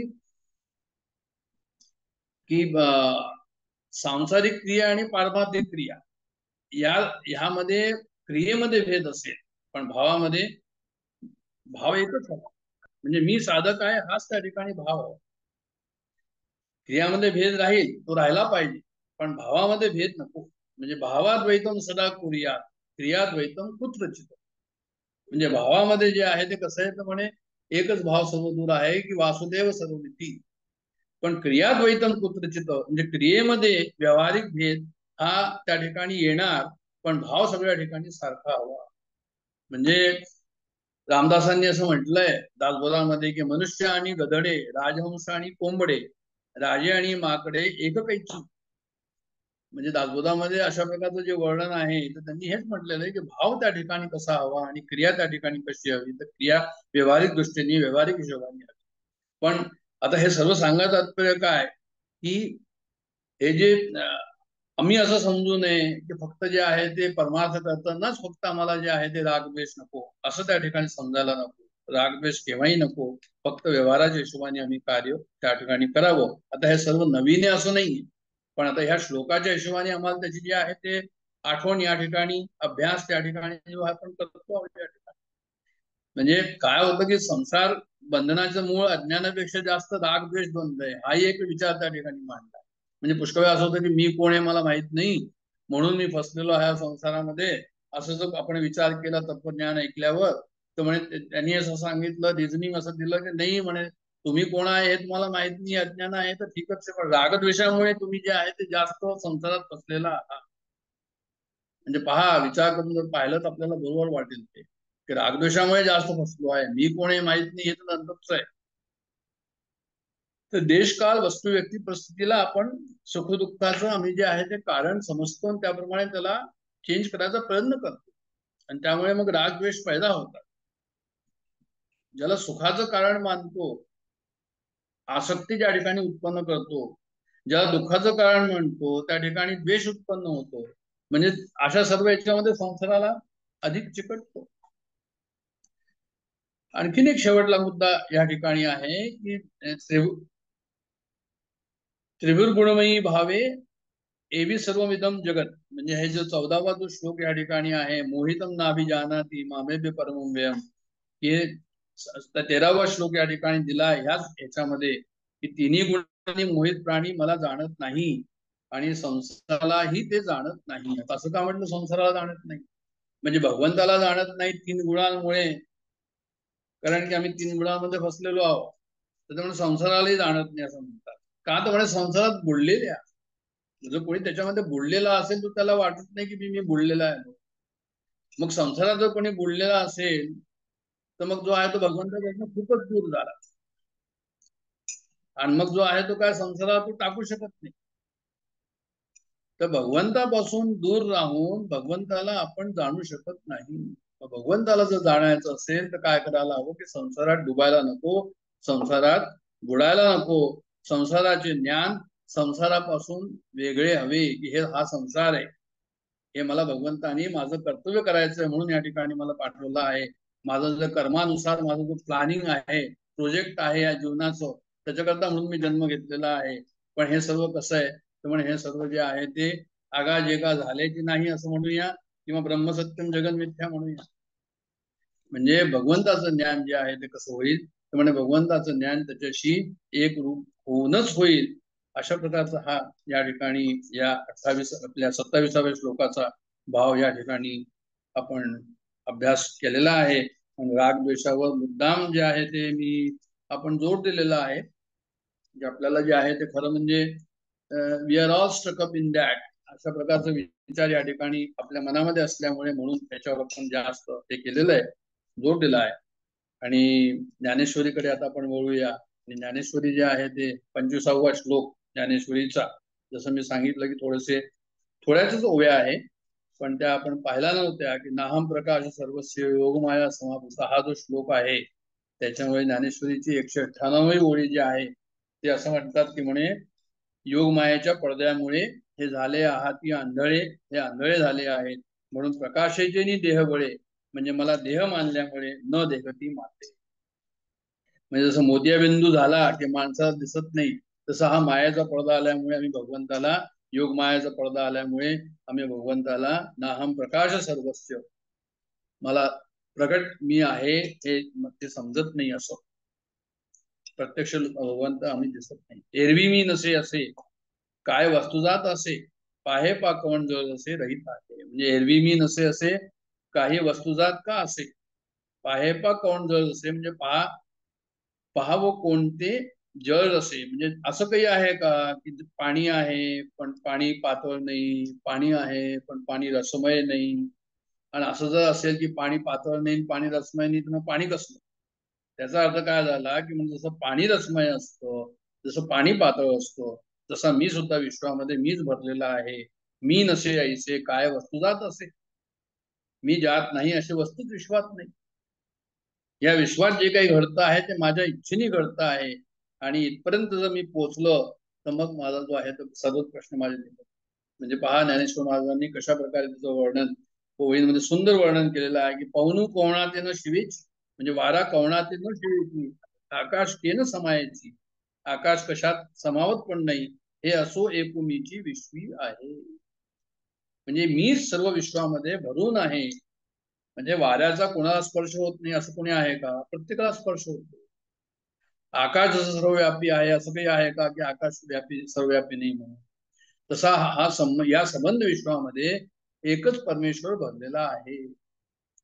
मग जर तो विश्वामध्ये भरलेला आहे आणखी तर मग माझ्या जीवनात नाही का तो.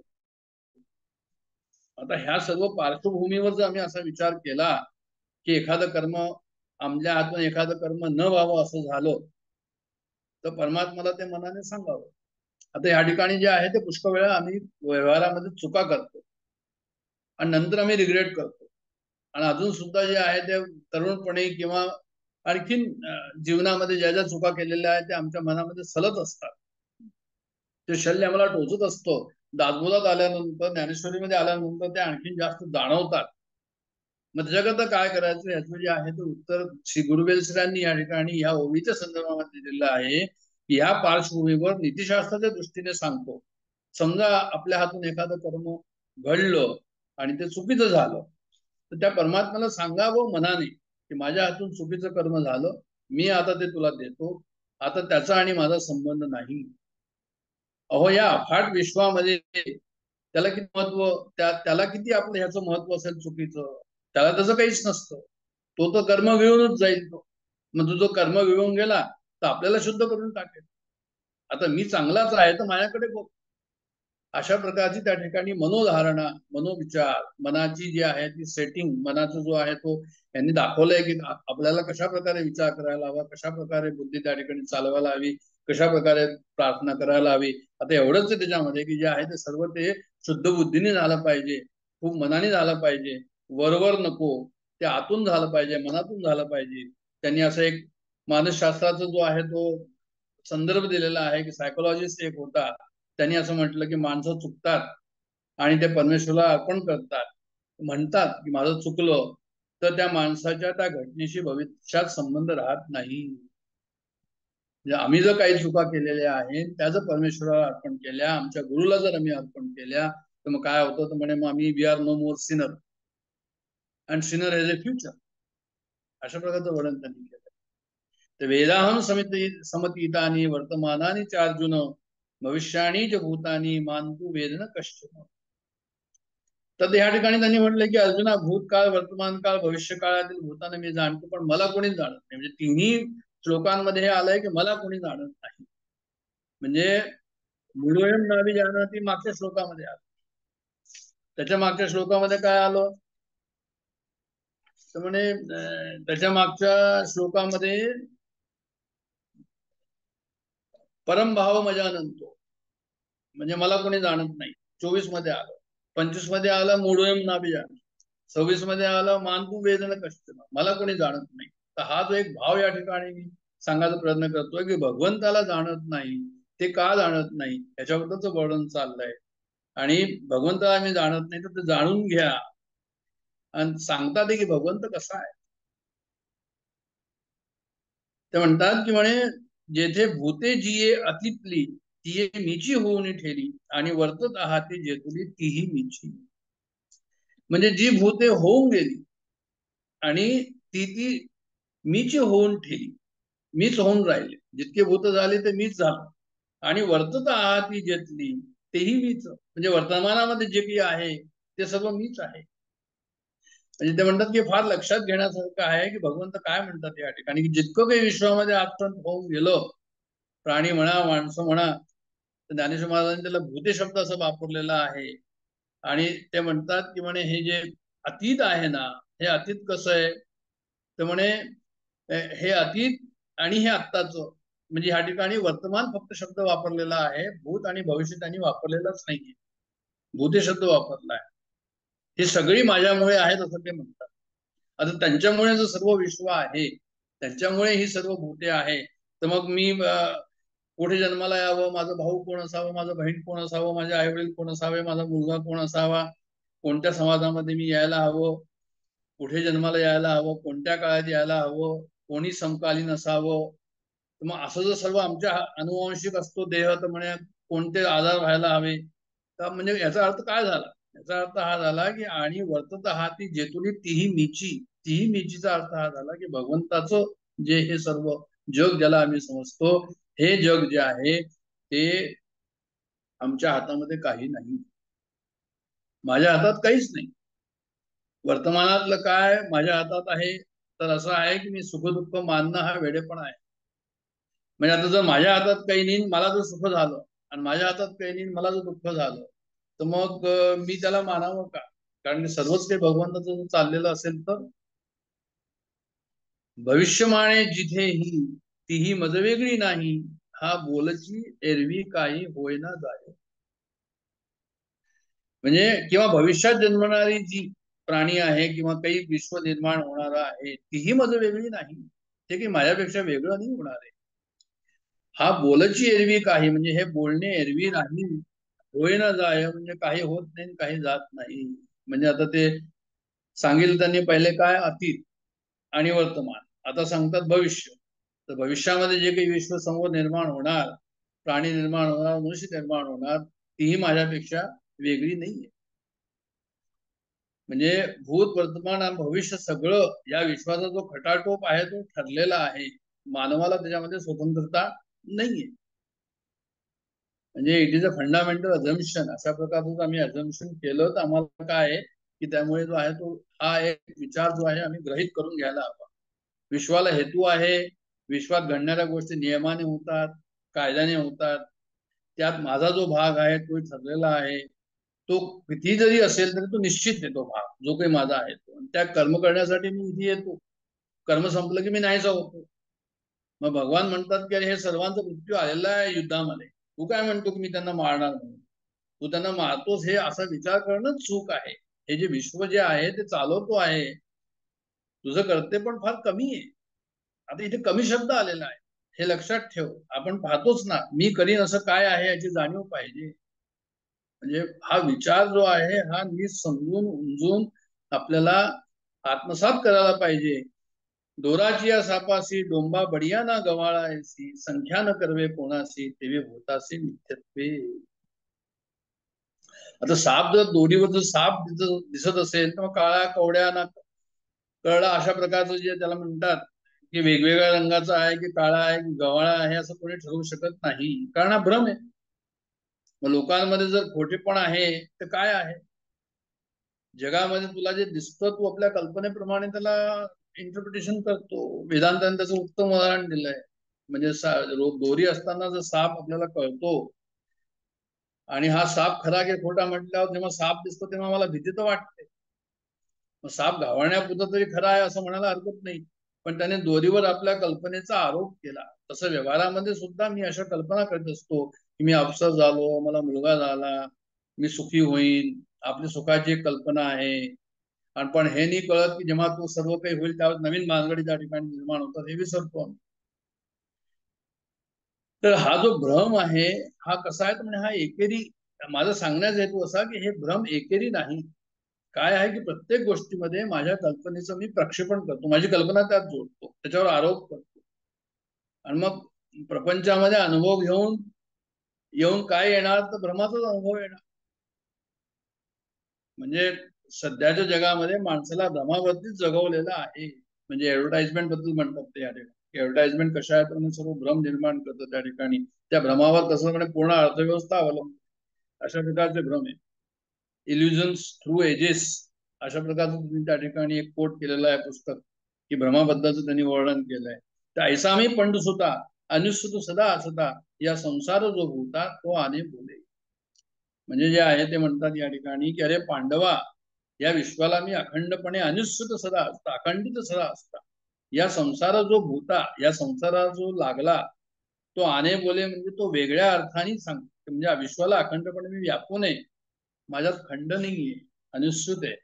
म्हणजे एखादी त्यांनी दिलेलं ते की भाई तिची माळा असते ती कशी आहे, स्वतःचीच जर माळा असेल, स्वतःचीच मणी असतील तर अखंड आहे. तर तशाच प्रकारचं हे आहे की मी अनुसूत कायम आहे, सतत आहे. परंतु या प्राणीमात्रांच्या मागे जो संसार लागला आहे त्याचं कारण मात्र वेगळं आहे. आता याच्याबद्दल खूप सुंदर यांनी या ठिकाणी पुढे श्री गुरु बेलसे यांनी उदाहरण दिलंय चांगलं, की आम्ही ज्ञानेश्वरी वाचतो, आम्ही दासबोध वाचतो, आम्हाला समजत नाही. आता मला कोणीतरी असं म्हटलं होतं की तुम्हाला तुम्ही ज्ञानेश्वरी सांगता, मागचा अध्याय समजला नाही, त्याचं काय म्हणजे काही कळत नाही. मग त्या या ठिकाणी त्याच्याकरता उत्तर जे आहे ते या याच्यामध्ये आलेलं आहे की माझी जी, त्यांनी एक उदाहरण दिलंय श्री गुरु बेलसानी या ठिकाणी, की एक चित्रकार होता, तो चित्र पाहत होता आणि त्याला काही अर्थ लागत नव्हता. बराच प्रयत्न त्यांनी केला चित्र समजण्याचा की काय. तर मग त्यांनी काय केलं म्हणे की त्यांनी खाली डोकं केलं आणि वर पाय केले आणि मग चित्र पाहिलं, त्याला चित्राचा अर्थ लागला, असं त्यांनी त्या ठिकाणी वर्णन केलंय. त्याच्यावर त्यांनी त्या गृहस्थाला असं उत्तर दिलं की अरे आपलं पण तसंच व्हायला पाहिजे. आजची आपली पाहण्याची दृष्टी आणि ज्ञानेश्वर महाराजांची दृष्टी यात फरक आहे. मग हा जो मूलभूत फरक आहे, माझी आजची प्रपंचाची दृष्टी आहे ती सोडल्याशिवाय ज्ञानेश्वरी कळणार नाही. म्हणजे दृष्टी, व्यवहाराच्या दृष्टीने ज्ञानेश्वरी कळणार नाही.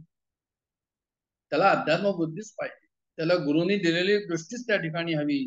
माझी बहिर्मुख दृष्टी आहे, इंद्रियातून बाहेर धावण्याची दृष्टी आहे, त्यातून पाहण्याची आमची दृष्टी आहे. ती सोडून इंद्रियाची द्वार बंद करून आत उतरलं पाहिजे, तर ज्ञानेश्वरी कळेल. तर 7व्या अध्यायाच्या शेवटी आपण ज्ञानेश्वरीवर येत आहोत. पुढच्या 10-12 ओव्यांमध्ये त्यांनी परमार्थाचा मार्ग सांगितला आहे. हे सर्व परमार्थाचा मार्ग आहे, याच्यामध्ये की आम्ही कुठे अडतो आणि कुठे आम्हाला जे आहे ते जायला हवं पुढे. म्हणून काय करायचं, दृष्टी आमची काय करायची, तर म्हणजे आतमध्ये वळवायची, आतमध्ये आम्हाला जायचं. तेव्हा तुम्हाला हे कळेल की जो आहे हे संसार कशा प्रकारचा.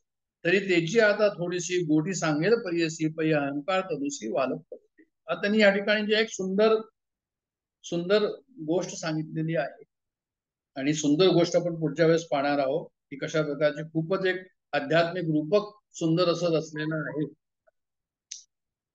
आध्यात्मिक रूपक या ठिकाणी त्यांनी रचलेलं आहे आणि ते आध्यात्मिक रूपक जे आहे ते कशा प्रकारचं आहे तर म्हणजे अहंकार आत्मनाश करतो हे आपल्याला ते रूपक सांगतो.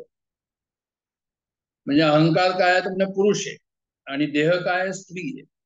मग या अहंकाराचा आणि या देहाचा काय झाला तर म्हणजे जे आहे ते लग्न झालं. मग अहंकाराचं आणि देहाचं लग्न झाल्यावर त्यांना अपत्य निर्माण झालं. मग कोणतं अपत्य निर्माण झालं तर म्हणजे त्यांना कन्या झाली, त्याचं नाव इच्छा. मग इच्छा कशी होती म्हणजे सुरुवातीला सुप्त होती, मग ती लहान होती, नंतर ती मोठी झाली, मग तेव्हा कामरूप झाली, मग ती वयात आली. मग आता असं जेव्हा ती वयामध्ये आली त्यामुळे तिला याला लग्न करा या इच्छेला. तर म्हणे व द्वंद्वरूप ही जी इच्छा झाली सुख आणि दुःख अशा जी इच्छा त्या ठिकाणी झाली तर द्वंद्वरूप इच्छेच्या याला काय केलं त्या इच्छेचा प्रभाव दिसू लागला. इच्छा ती कामरूप झाली, ती मोठी झाली, तिचा प्रभाव दिसू लागला, तिची धुसफूस सुरू झाली, ती प्रदीप्त झाली. म्हणजे याचं लग्न करा. मग लग्न कुणाशी केलं वराड मांडलं म्हणजे त्यांनी जे आहे द्वेषाशी लग्न केलं. म्हणजे द्वेष म्हणजे काय नावड आणि इच्छा म्हणजे आवड. मग दोघांपासून काय झालं म्हणजे त्या दोघांपासून परत त्या इच्छा आणि द्वेषापासून जो एक निर्माण झाला पुढचं अपत्य त्याला त्यांनी द्वंद्व मोह म्हणतो. मोह म्हणजे अविवेक, द्वंद्व म्हणजे भेदच खरा समजणं, त्याचं नाव द्वंद्व मोह. मग त्यांचा आजोबा कोण तो म्हणे अहंकार. त्या अहंकाराने त्याला घडवलं कारण आजोबा जे आहे ते नातवाला प्रेम करतात. मग द्वंद्व मोहाला अहंकाराने प्रेम केलं तर काय झालं तर म्हणजे त्या ठिकाणी धैर्य जे आहे ते राहूनही दिलं. द्वंद्व मोहामध्ये जे आहे ते धैर्य गेलं कारण द्वंद्व मोह कसा आहे तर म्हणजे धैर्याला प्रतिकूल, सात्विक धैर्याला प्रतिकूल. आणि मग द्वंद्व मोहामध्ये काय म्हणजे आशारूपी रस त्या ठिकाणी नेहमीच आशा त्या द्वंद्व मोहाला, त्या मोहाला नेहमीच आशा. तो नियमांना मोह जुमानतच नाही, तो छळतो, स्वतःला छळतो, दुसऱ्याला छळतो. अशा प्रकारची ती परिस्थिती. असंतोष नेहमीच असतो आणि असंतोषामुळे तो आणखी उन्मत्त होतो, पंचविषयामध्ये गर्क होतो, विकारांबरोबर जो आहे तो राहतो आणि तो अंतःकरण शुद्धी होऊ देत नाही. वाटेत राहत काटे निर्माण करतो आणि निषिद्ध कर्म करायला सांगतो आणि त्या योगाने प्राणी भांबवतो, संसार रूपी अरण्यात पडतो. मोठ्या मोठ्या दुःखाच्या दानकाने हे लोक बळवले जातात. म्हणजे मोठी मोठी दुःख त्यांना येतात आणि अशा प्रकारे जे आहे ते अध्यात्म रूपक आपण डिटेलमध्ये पाहणार आहोत. आणि त्या 5-7 ओळ्यांमध्ये त्यांनी सर्व हे रूपकच दिलेलं आहे ज्ञानेश्वरीमध्ये.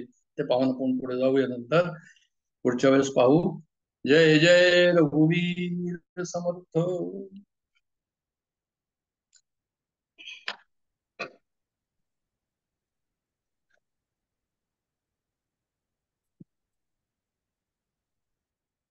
रामाय रामभद्राय रामचंद्राय वेदस्य रघुनाथाय नाथाय सीताय पतये नमः. परमपूज्य डॉक्टर काकांना स्मरणपूर्वक वंदन करतो. डॉक्टर साहेबांना वंदन करतो. आपल्या सर्वांनाही वंदन करतो. आपण सगळे एकत्र श्लोक म्हणूया आणि नंतर पुढे जमेल तसं आपण त्याचा अर्थ बघूया. नको रे मना क्रोध हा खेदकारी, नको रे मना कामना विकारी, नको रे मना मदांगिकारू, नको रे मना मत्सरूदम भवारू. श्रीराम जय जय रघुवीर समर्थ. नको रे मना क्रोध हा खेदकारी, अत्यंत महत्वाचा मुद्दा. पण हा क्रोध आपोआप निर्माण होतो का तर त्याचं उत्तर दुसऱ्या चरणात समर्थांनी दिलेलं आहे. समर्थ म्हणतात नको रे मना काम नाना विकारी. क्रोध हा असा मधूनच निर्माण होत नाही. क्रोध हा असा मधूनच निर्माण होत नाही. रस्त्याने चालत होतो आणि क्रोध आला असं होतं का तर नाही. क्रोधाला काहीतरी कारण असतं. क्रोध हे कार्य आहे आणि त्याचं कारण दुसऱ्या ओळीत समर्थांनी दिलेलं आहे. ते म्हणजे काम आहे. काम म्हणजे इच्छा. माझ्या इच्छेनुसार घडत नाही म्हणून मला क्रोध येतो. गीतेच्या दुसऱ्या अध्यायामध्ये भगवंतांनी सांगितलेली त्याची सगळी उत्तरंड आहेच की श्लोक आहे तो आपण अभ्यासलेला आहे की ध्यायतो विषयान् पुंसः संगस्तेषुपजायते संगात् संजायते कामः कामक्रोधाद्भिजायते क्रोधात् भवति सम्मोहः सम्मोहात् स्मृतिविभ्रमः स्मृतिभ्रंशात् बुद्धिनाशो बुद्धिनाशात प्रणश्यती.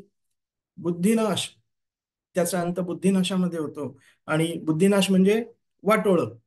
जसं कैकईचं झालं, जसं दुर्योधनाचं झालं, जसं रावणाचं झालं, तिथपर्यंत हा काम आपल्याला वाटोळं होण्यापर्यंत आपल्याला तो तिथे नेऊन सोडतो आणि त्या कामाचा परिणाम हा क्रोध आहे. ते संघात संजायते क्रोध हा यामध्ये त्यांनी म्हटलेलं आहे. आता काम याचा अर्थ कुठली इच्छा असणं. आता कुठली इच्छा असणं वाईट आहे का? तर नाही. म्हणून जी इच्छा काम ही आपला नाश करणारी आहे ती वाईट आहे असं म्हटलंय. म्हणून त्याला विकारी हा शब्द समर्थांनी वापरलेला आहे. त्याच्या आधी वरच्या चरणामध्ये क्रोधाच्या बाबतीत खेदकारी शब्द वापरलेला आहे. इथे समर्थ विकारी हा शब्द वापरतात. आणि त्याचं उदाहरण म्हणजे आता समजा भाजी आपण आणतो तेव्हा ती शुद्ध असते, पण जर का ती नासली तर त्याच्यात तो विकार निर्माण होतो. दूध आणलं ते नासलं पुढे, त्याच्यामध्ये तो विकार निर्माण होतो. अपायकारक अशा गोष्टी होतात त्यांनी. तर विकार याचा अर्थ विटणे म्हणजे त्याचं मूळ स्वरूप जे आहे ते बदलणं, त्याला विकार आला म्हणतात. म्हणजे आता तो आरोग्यवान नाही, कुठला तरी आजार जर का त्याला जडला तर त्याच्यामध्ये तो विकार आला. हृदयविकार वगैरे असे, मधुमेहाचा विकार वगैरे हे सगळे त्याच्यामध्ये शब्द आहेत असे. तर त्याचं शुद्ध स्वरूप राहिलं नाही म्हणून त्याला विकारी काम म्हणतात. मला भूक लागल्यानंतर माझ्या ताटामध्ये जे येईल ते मी जेवलंच पाहिजे, हा पण काम आहे. पण माझ्या ताटात वाढलं असताना दुसऱ्याच्या पानात काय वाढलं आहे आणि ते मला का वाढलं नाही असं वाटणं, हा झाला विकार. भगवंताने अधर्माचं वर्णन केलेलं आहे की जगात कर्म ही दोन प्रकारची आहेत. एक आहे धर्मरूपी आणि दुसरं आहे अधर्मरूपी. धर्मरूपीमध्ये सुद्धा पुन्हा दोन प्रकार आहेत, सकाम आणि निष्काम. पण असो, धर्मरूपी आणि अधर्मरूपी असे दोन प्रकार त्यांनी सांगितलेले आहेत. धर्मरूपी कर्म हे कर्तव्य म्हणून करायचं असतं आणि ते आपल्याला पुण्य देतं, पर्यायाने ते आपल्याला सुख देतं. आणि अधर्मरूपी कर्म जे आहे हे पर्यायाने आपल्याला पाप देतं आणि पुढे त्याचं दुःखामध्ये रूपांतर होतं. तर विकाराचा काम हा अधर्मरूपी कर्म आणि त्याचा परिणाम हे आपल्याला दुःख देतं. विकाराचा काम म्हणजे नासलेला, वाईट झालेला, मूळ स्वरूप बिघडलेला असा तो काम आहे. तो मनुष्याला वाईट वागायला प्रवृत्त करतो. अनेक वेळा ऐकतो, फार पूर्वीपासून आपण हे ऐकलेलं आहे सगळ्यांनी, आणि आता पुन्हा व्हॉट्सअपमुळे वगैरे सगळीकडे ते सर्क्युलेट होतं की माझ्या पानातलं खाणं म्हणजे ही झाली कृती, दुसऱ्याच्या पानातलं खाणं ही झाली विकृती, आणि वेळ आल्यानंतर आपल्या पानातलं दुसऱ्याला देणं ही झाली संस्कृती. अनुप्रास हा साधलेला त्यांनी त्यात. पण 40 वर्षापासून आपण हे ऐकतोय. संस्कृतीचा विचार आपण नंतर करू, तो पुढे येणारच आहे पुढच्या श्लोकांमध्ये. पण निदान विकारी काम नसावा. माझ्या जीवनामध्ये मला जे आवश्यक आहे ते मला मिळालंच पाहिजे. म्हणजे मी जर का नोकरी करतो तर मला 2 पैसे मिळालेच पाहिजे, मला पगार मिळाला पाहिजे, त्याच्याशिवाय माझा प्रपंच चालणार कसा? तर त्यासाठी तो जो काम आहे तो विकारी समजला जात नाही, परंतु पगाराव्यतिरिक्त अजून काहीतरी मिळवणं, पर्यायाने भ्रष्टाचार करणं वगैरे जे आहे, हा जो काम आहे हा विकारी समजला जातो. दुसऱ्याचं नुकसान झालं तरी चालेल आणि मला मिळालं पाहिजे, हा सुद्धा काम विकारी समजला जातो. आणि माझ्या योग्यतेपेक्षा मला जास्त मिळावं अशी अपेक्षा ठेवणं, अशी इच्छा ठेवणं, असा हा सुद्धा विकारी काम म्हणूनच समजला जातो. आणि हा विकारी काम ह्या जन्माचं तर नुकसान करतोच, पण पुढचे अनेक जन्म आपले बिघडवू शकतो. कदाचित मला पूर्वजन्माच्या पुण्याईने आता जे मिळालेलं असेल ते माझं पूर्वजन्माचं फळ आहे, पूर्वपुण्याईचं फळ आहे.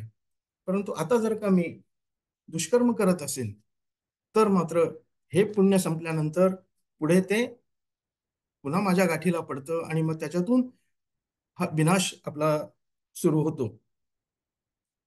या इच्छेबद्दल आताच आपण ती ओवी बघितली, डॉक्टर साहेबांनी सांगितली होती 66वी ओळी की तर इच्छा ही कुमारी झाली मग कामाची या तारुण्य आली तेथे द्वेषेशी मांडली वराडी ग तया दोघास्तव जन्माला ऐसा द्वंद्व मोह झाला मग तो अजयाने वाढविला अहंकारे. इथे वर्णन आलेले आहे आता याच्यामध्ये योगायोगाने आता आपण ती ओवी बघितली. तर विकारी कामाचं फळ हे लगेच मिळत नाही, कारण तेव्हा पूर्वपुण्याचा ठेवा आपल्या पाठीशी असतो. त्या कर्माचं फळ हे केव्हा तरी आहे, नाहीतर कर्मविपाक सिद्धांताला अर्थच राहणार नाही. असं चांगलं वाग वाईट वागू नको या बोलण्याला अर्थच राहणार नाही आपल्या. पण मनात शंका राहता कामा नये याकरता आपण याचा थोडासा विचार करतो आहोत. केव्हा तरी केलेल्या कर्माचं फळ आपल्याला भोगावंच लागणार आहे हे आपल्याला लक्षात ठेवावं लागतं. आणि ज्या प्रमाणात ज्या हेतूने ते केलं त्या प्रमाणात ते आपल्याला भोगावं लागणार आहे. म्हणून नको रे मना काम नाना विकारी. कामाला मला कसे मला माझ्या ताब्यामध्ये ठेवता आलं पाहिजे, माझ्या इंद्रियांचं संयमन झालं पाहिजे, तर आपल्या इच्छा आपला काम हा आपल्या नियंत्रणात राहू शकतो. हरिभाई ठक्कर नावाचे गुजराती लेखक होते. त्यांचं कर्माचा सिद्धांत नावाचं पुस्तक आपल्यापैकी अनेकांनी वाचलं असेल, पण त्यातला एक दृष्टांत सांगण्याच्या दृष्टीने मी तिचा संदर्भ देतो. दादासाहेब मावळणकर म्हणून लोकसभेचे, भारत स्वतंत्र झाल्यानंतर पहिल्यांदा लोकसभा अस्तित्वात आली, त्याचे ते सभापती होते. त्यांच्या नातेवाईकातली ही गोष्ट आहे. अहमदाबादला होते ते, मराठी माणूस अहमदाबादमध्ये होता तो, आणि न्यायाधीश होता, यांचे संबंधित येथे न्यायाधीश होता. आणि एका ठिकाणाहून दुसऱ्या ठिकाणी त्यांची बदली व्हायची. एका गावी अशीच बदली झाली. ते गाव जे होतं ते समुद्र किनाऱ्यावरती होतं, आणि हे जे न्यायाधीश होते हे समुद्रावरती रोज पहाटे उठून चालायला जायचे, जॉगिंगला. एकदा असं झालं की ते जॉगिंगला जात असताना त्यांनी बघितलं एक माणूस जोरात पुढे पळतोय आणि त्याच्या मागे दुसरा माणूस हातामध्ये सुरा घेऊन धावतोय. आणि थोड्या वेळाने त्यांनी बघितलं, त्या दृश्याकडे त्यांचं लक्ष होतं, आणि त्यांनी बघितलं की जो सुरा घेऊन धावणारा होता त्यांनी त्या माणसाचा मर्डर केला, खून केला.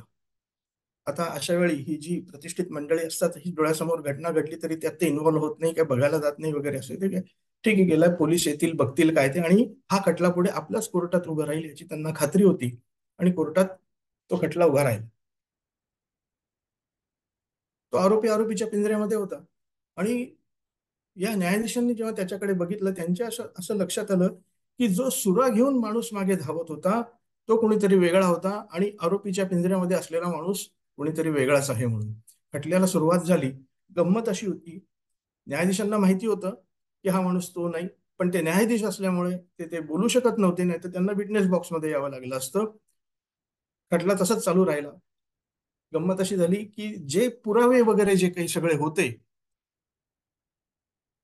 तो खून झाल्याचे, हे सगळे या आरोपीच्या विरोधातले होते. न्यायाधीशांना जरी माहिती असलं तरी ते याच्यामध्ये काही ढवळाढवळ करू शकले नाही. आणि जेव्हा खटल्यामध्ये नेहमी पुरावेच काम करत असतात, आणि अगदीच पुरावे नसले तर तर्क, आणि तो तर्क सुद्धा सिद्ध झाला पाहिजे, याच्यावरती त्या खटल्याचं कामकाज चालतं. पुरावे त्याच्या विरोधात होते. न्यायाधीशांना नाईलाजाने त्याला शिक्षा द्यावी लागली, आणि त्याला शिक्षा दिली. तो माणूस गयावया करत होता आणि सांगत होता की महाराज खरंच खून मी केलेला नाहीये, हा खून मी केलेला नाहीये वगैरे असं. यांचा काही इलाज नव्हता, त्याला ती शिक्षा झाली. आणि या न्यायाधीशांचा गीतेचा खूप चांगला अभ्यास होता. त्यांना असं वाटलं की बघू गीतेचा सिद्धांत खरा ठरतो का इथे, म्हणून ते तपासायला त्याला तुरुंगात रात्रीच्या वेळी भेटायला गेले. त्या आरोपीने त्यांचे पाय धरले आणि रडायला लागला, गयावया करायला लागला, आणि म्हणाला की महाराज खरंच म्हणे हा खून मी केलेला नाहीये, मी खून केलेला नाहीये. न्यायाधीशांनी त्यांना विचारलं की यापूर्वी तुझ्या हातून कधी खून झालाय का? तो म्हणाला हो झालेला आहे, माझ्या हातनं यापूर्वी खून झालेला आहे. तो म्हणे तेव्हा काय केलंस? तो म्हणे तेव्हा माझ्याकडे भरपूर पैसा होता, माझ्या पोलिसांमध्ये ओळखी होत्या, आणि त्या सगळ्याचा वापर करून मी त्यातनं सुटलो, पण हा खून मी केलेला नाहीये, मला यातनं सोडवा वगैरे. न्यायाधीश महाराजांचं काम झालं होतं, ते तिथनं निघाले.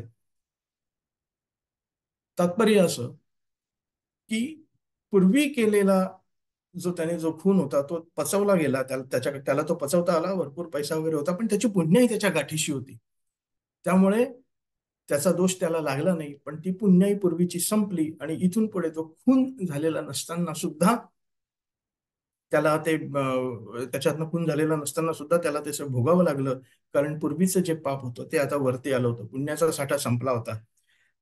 कर्मविपाकाच्या सिद्धांताकडे आपल्याला जायचं नाहीये, पण एक ओघाने आलं म्हणून मला ते उदाहरण सांगावं असं वाटलं की नको रे मना काम नाना विकारी. हे जे काम जे असतात हे विकार असतात. ते आज जरी तुमचं कर्म दुष्कर्म जे आहे हे जरी झाकलं गेलं तरी ते पुन्हा केव्हा ना केव्हा तरी वरती येतं आणि पुढच्या अनेक जन्मांची आपली तो सोय करून ठेवतो. म्हणून नको रे मना काम नाना विकारी असं समर्थांनी म्हटलेलं आहे. पुढचा जो चरण आहे त्याचा आपण सविस्तर पुन्हा हे पुढच्या सत्रामध्ये बघूया. इथं मी थांबतो. जय जय रघुवीर समर्थ.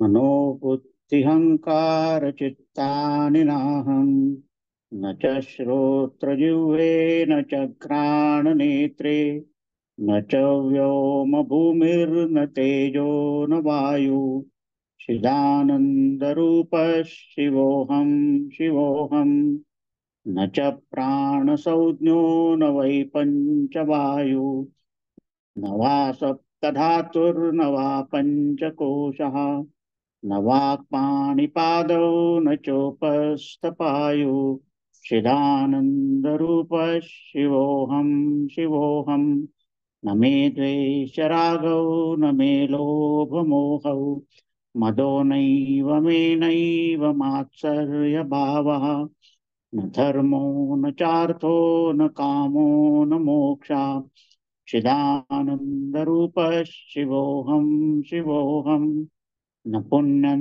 न पापं न सौख्यं न दुःखं न मन्त्रो न तीर्थं न वेदा न यज्ञाः अहं भोजनं नैव भोज्यं न भोक्ता चिदानन्दरूपः शिवोऽहं शिवोऽहं न मे मृत्युशङ्का न मे जातिभेदा पिता नैव मे नैव माता न जन्म न बन्धुर्न मित्रं गुरुर्नैव शिष्या चिदानन्दरूपः शिवोऽहं शिवोऽहम् अहं निर्विकल्पो निराकाररूपो विभुर्व्याप्य सर्वत्र सर्वेन्द्रियाणां सदा मे समत्वं न मुक्तिर्न बन्धः चिदानन्दरूपः शिवोऽहं शिवोऽहम् चिदानन्दरूपः शिवोऽहं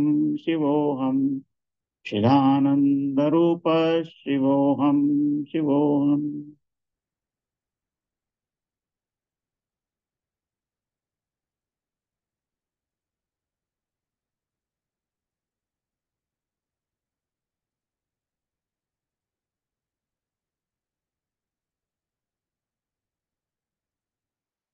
ॐ पूर्णमदः पूर्णमिदं पूर्णात् पूर्णमुदच्यते पूर्णस्य पूर्णमादाय पूर्णमेवावशिष्यते. ॐ शान्ति शान्ति शान्ति. हरि ओम.